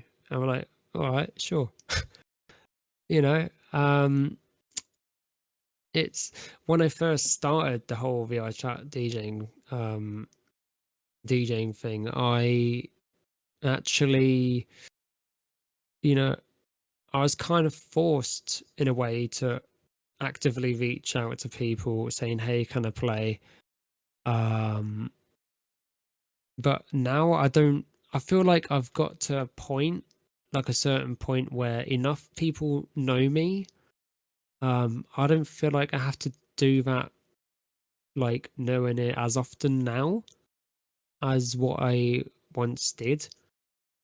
By all means, I could just go to random people, random clubs, and be like, "Hey, can I play a set here?"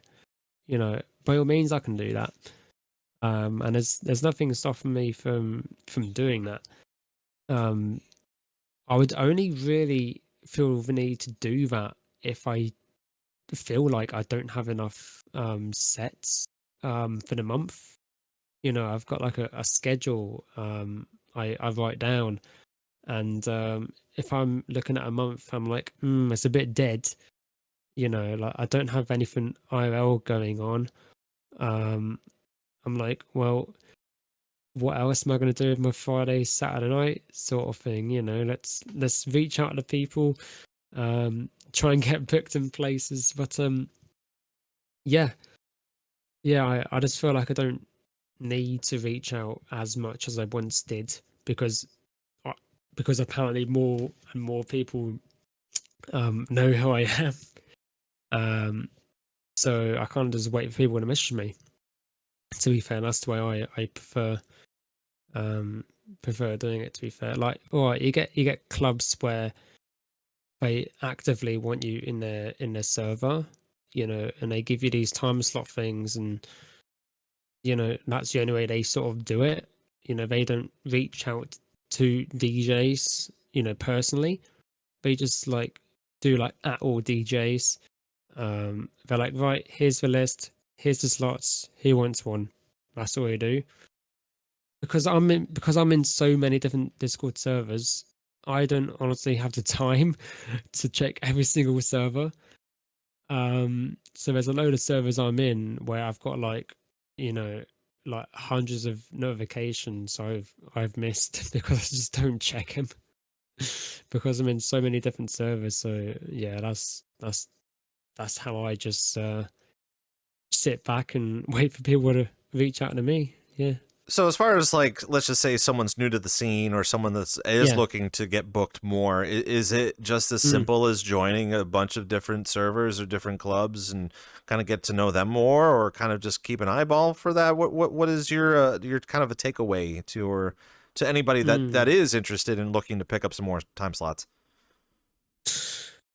So for somebody who's new to the scene, I would get in as many club discords as you can. Obviously ones which you think you are going to play for or would like to play for. And then it's going to be hard. It's going to be difficult because you're new. You know, people wouldn't really have heard of you before and things. So it's going to be very difficult to get out there and get people to trust you and things.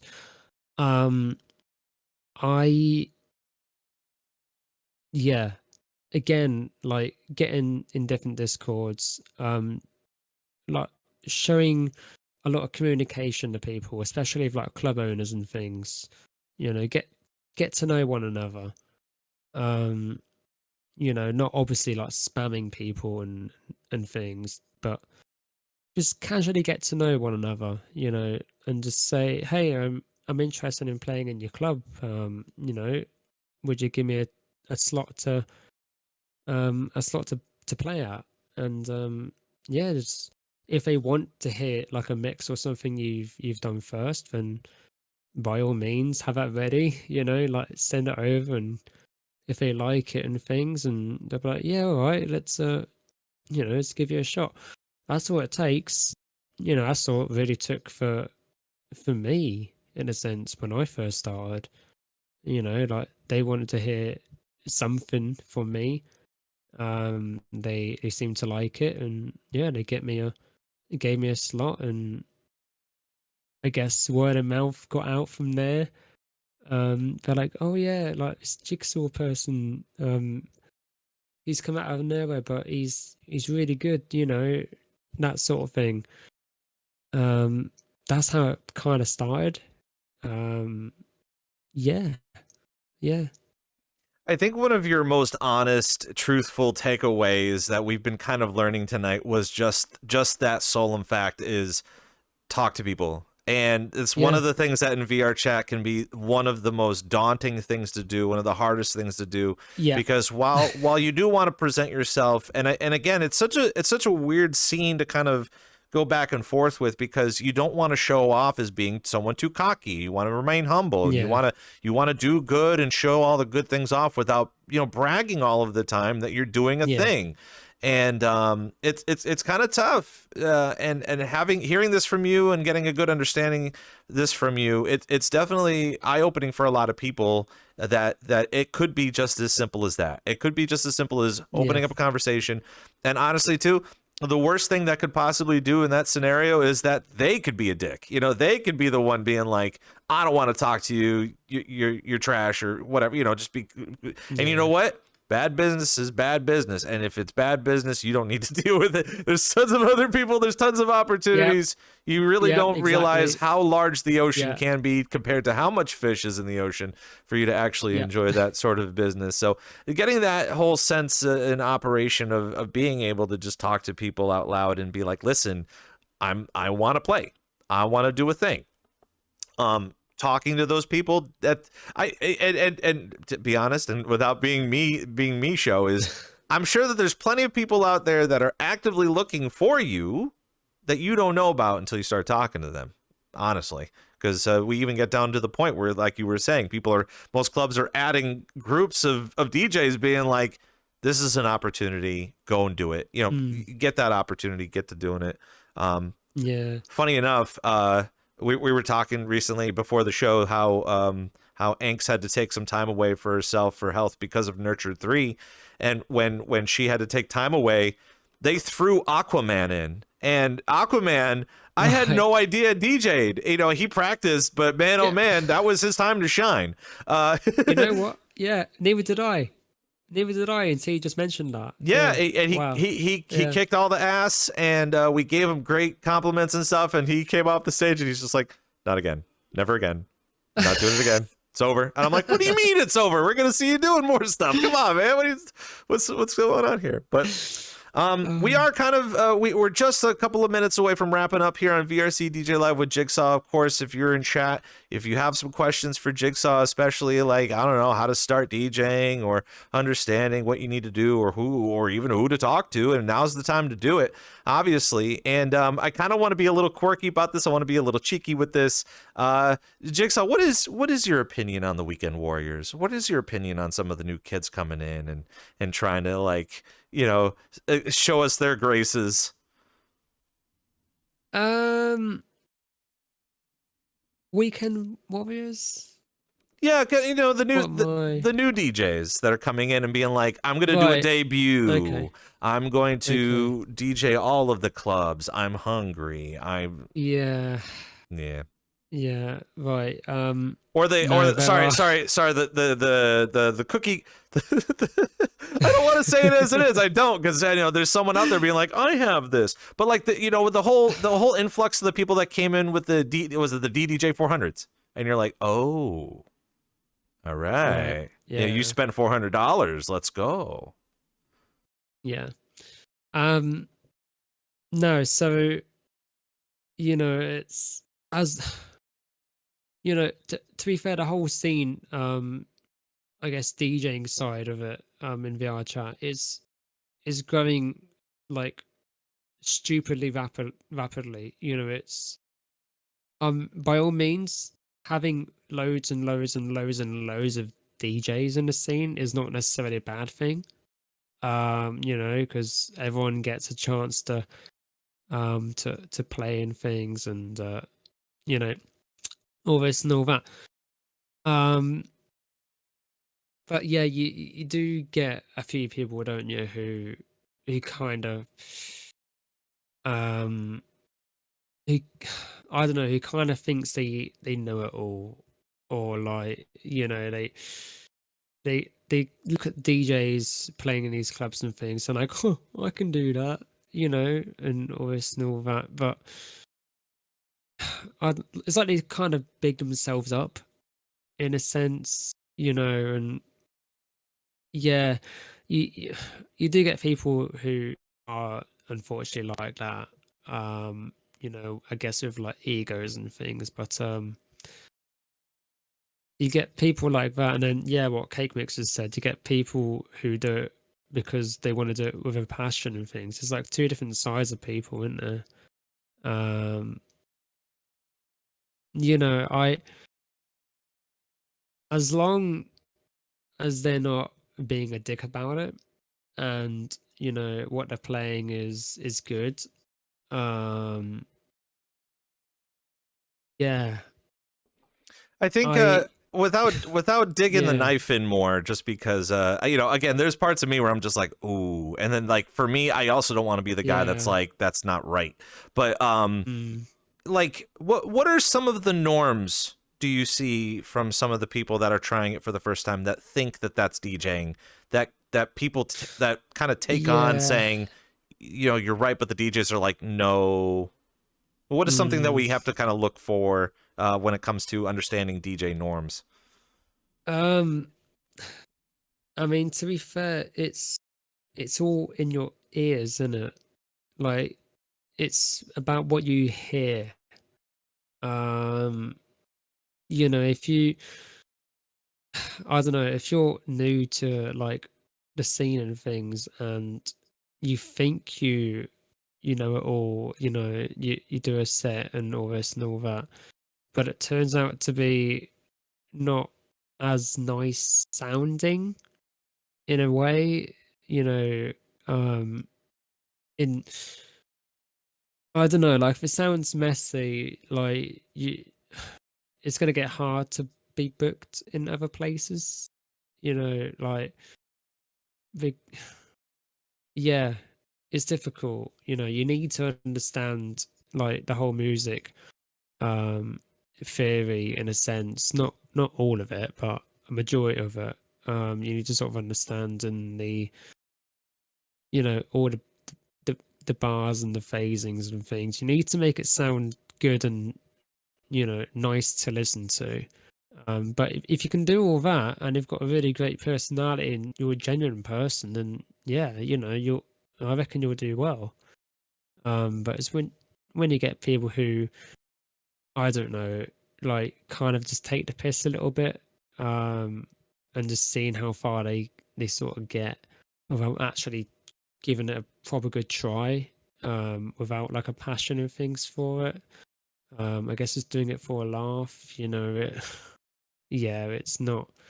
I don't know. They're probably going to end up like a drinking night, to be fair, or something like that. Not like an actual big club, who people actually want to dance and things. But yeah, it's really the two sides in it, really. Yeah, Thinking about it. it's really tough to also kind of bring light to, just because, like, Yeah. obviously I don't think that all of the DJs that constantly perform every waking moment are Yeah. popular based because of popularity, but because of, I guess the music selection's good and their transitions are great and everything.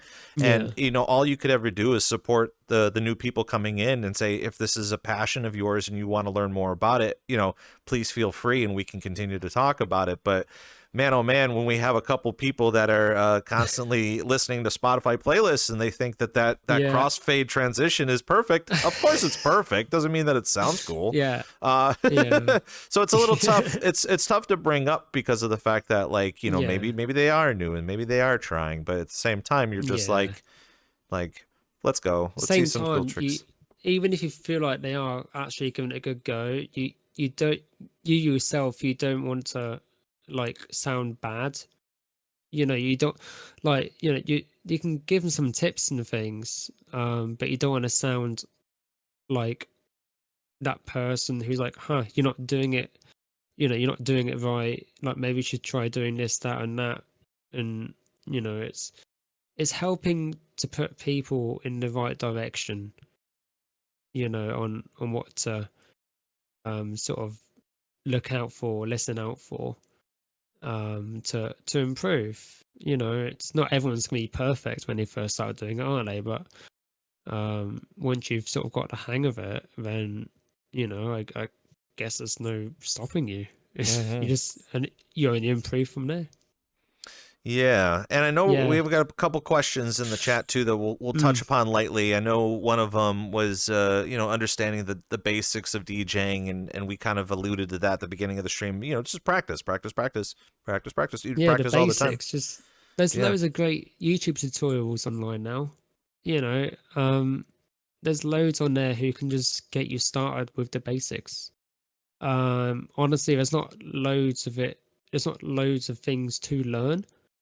But yeah, there's great YouTube tutorials online now where they go step by step. For example, a YouTube channel called Crossfader.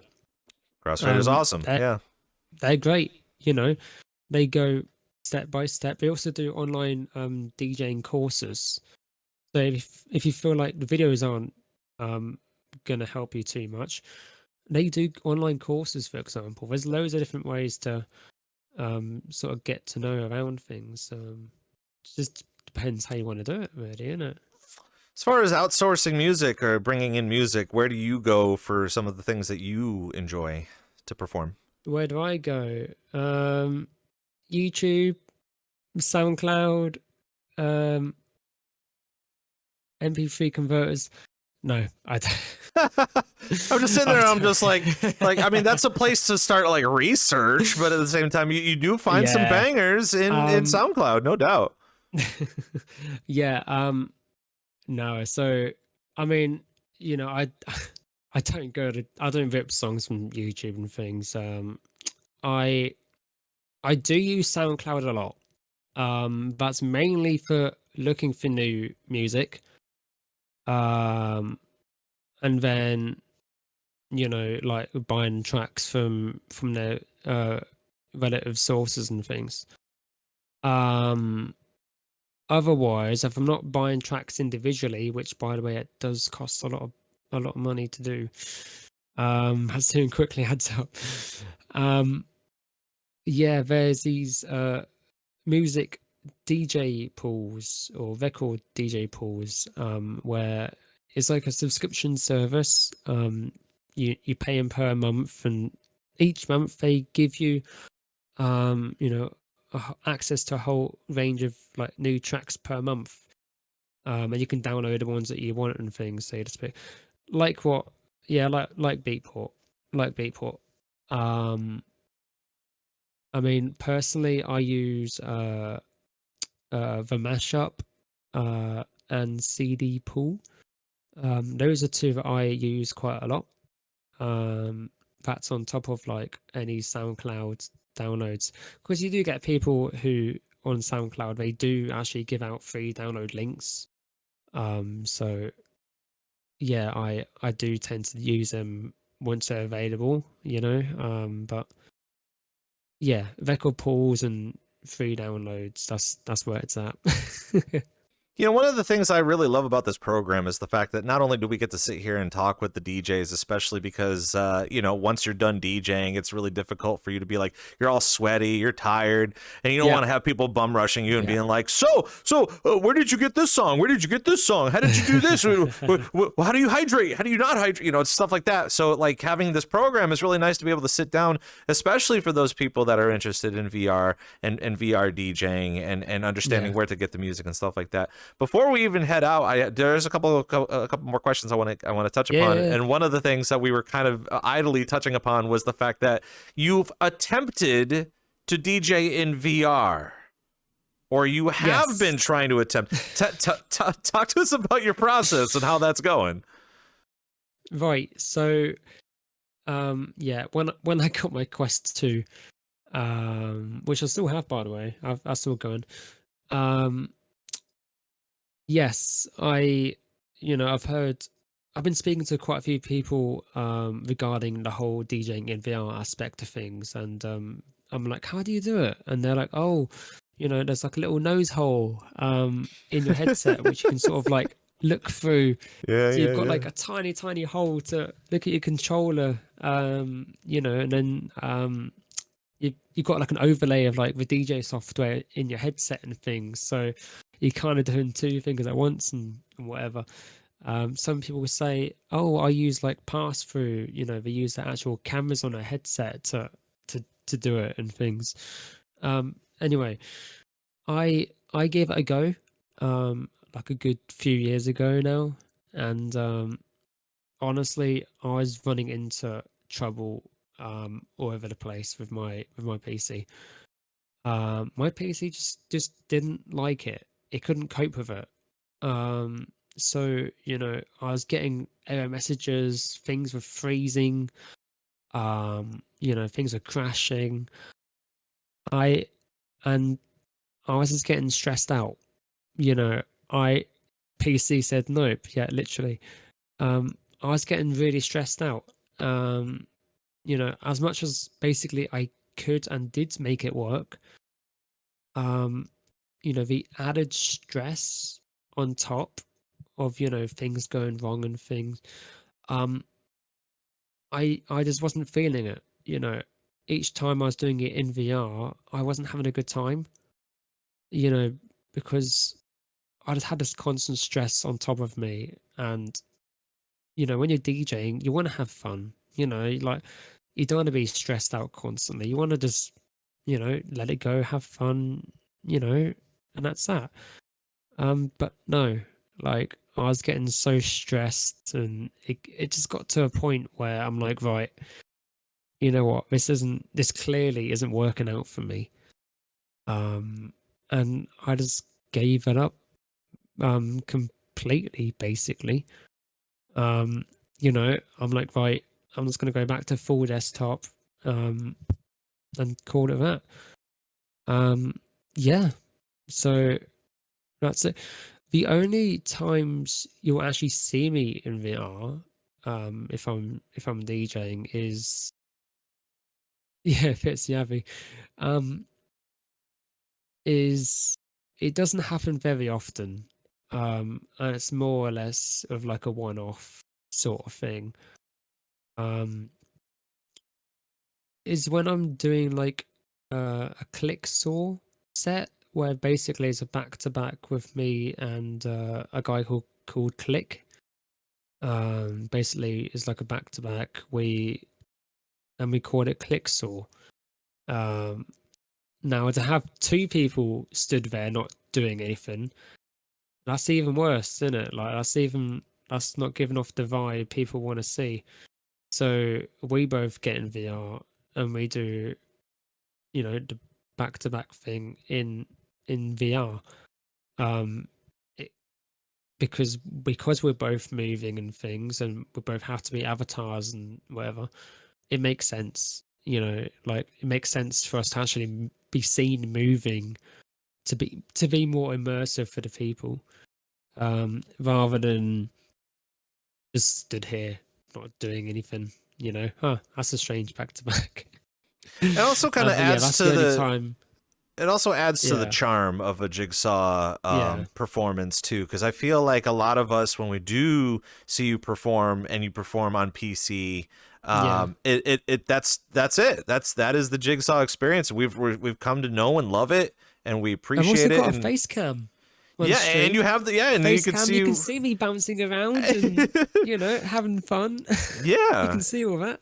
And like, actually, I used to do that a long time ago, and people were like, "Why aren't you doing that more?" And I'm just like, "What do you mean?" He goes, "Everyone was just like, we just love when you bounce and dance, and see you moving around to the music." And so basically, that ruled out the fact that no one's happy about anything at any given time. They're gonna force you to do whatever they want you to do, and you just kind of enjoy it. But at the same time, I feel like every time I do see a Jigsaw set, I appreciate it because you get to see what's going on in VR. Plus, you get to see you having a really great time doing what you love to do. As we're tying into the end of VRCDJ Live, one of the questions I love to ask, and we were, I think Cake Mix actually kind of touched a little bit about it. Give us your top 3 VRChat DJs that you enjoy watching.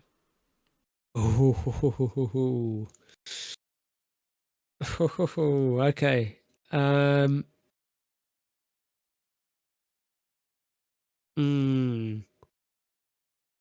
Right. Number 1, I'm gonna have to say 10XX. I'm gonna say it.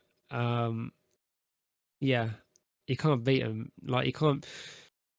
On a musical perspective and things. Yeah, who is he? I love him. He's a great guy. IRL, we've met him a few times. He's such a lad. When he DJs, he just does it so really, really well. No, he's definitely up there on my list. 2 more. Who can I think of? Oh God. Oh wow.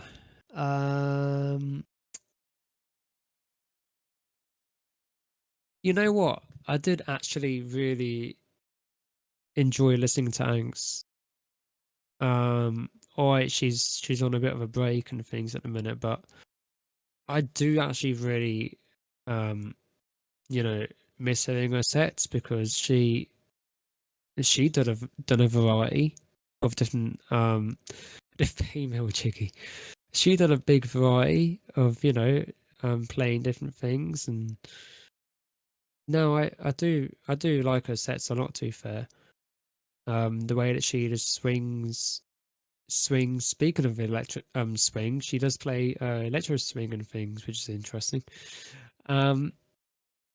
Yeah, things I wouldn't touch on myself. Yeah, 10XX and Angst. Who else?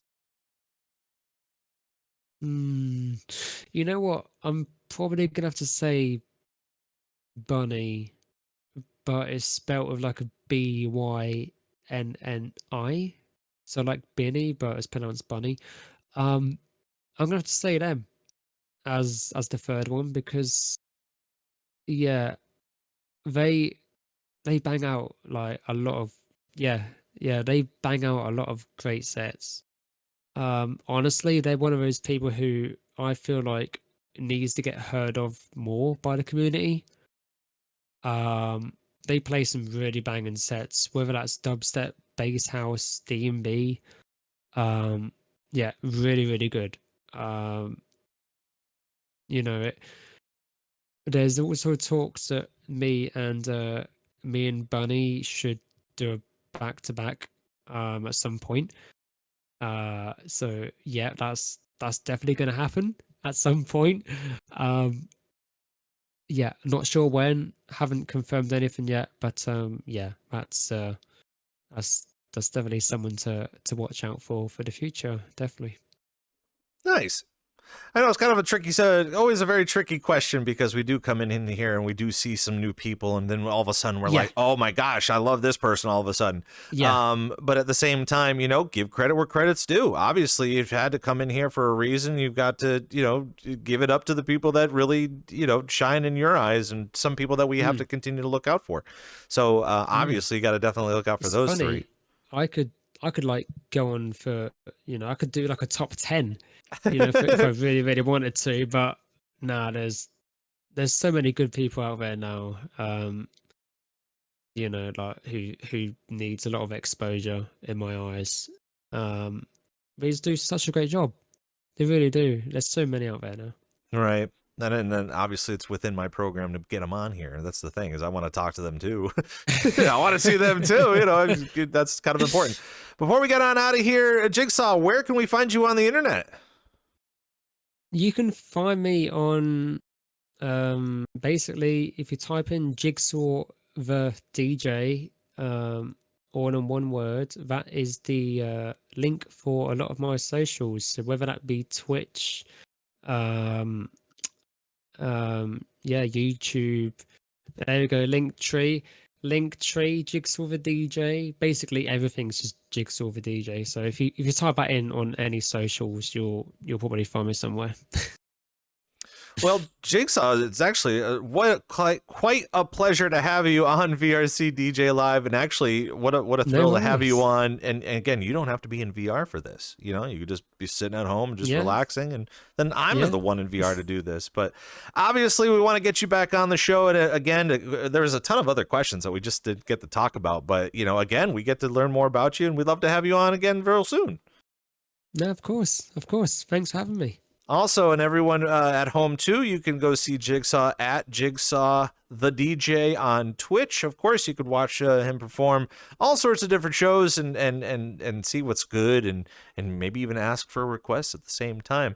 And as for all of you guys that are watching on YouTube, and for those of you that don't know about the YouTube, all of this is going to be rebroadcast up on YouTube within the weekend. Of course, we'll have some highlights up on Twitter and on Blue Sky. Just some housekeeping to get to before we get out of here. Of course, next week, we were just talking about the guy, and he's going to be on our show on Thursday. We're going to be talking with 10XX. He's going to be talking about what he believes, what's been going on in the VR scene, as well as kind of digging deeper into his new EP that he just released, and see his whole process of producing as well with that. So again, 10XX is going to be happening next week here on VRCDJ Live. One more thing to talk about before we head on out of here, and of course, we're going to talk more about it up on Twitter in just in a few more minutes, is the fact that while virtual market is happening, you get to be a part of VRCDJ Live, because we are going to be on remote, and we're going to be hanging out at the VRCDJ Live booth on this Friday and next Friday between the hours of 6 p.m. and 10 p.m. Eastern. We're going to invite everybody to come on down. If you would like to talk about the DJ scene, if you want to talk about VCAT, if you want to just, I don't know, talk about your food or an experience or something that you've really enjoyed, it's going to be open to the public. So feel free to come on by. Of course, up on social media, we'll have all of the different details for you to enjoy all of that and get yourself prepared for this weekend. So for myself, for Jiggy, and the VRCDJ Live team, I'm Rob Roman. Thank you guys for coming out for a wonderful time, and we will see you next week.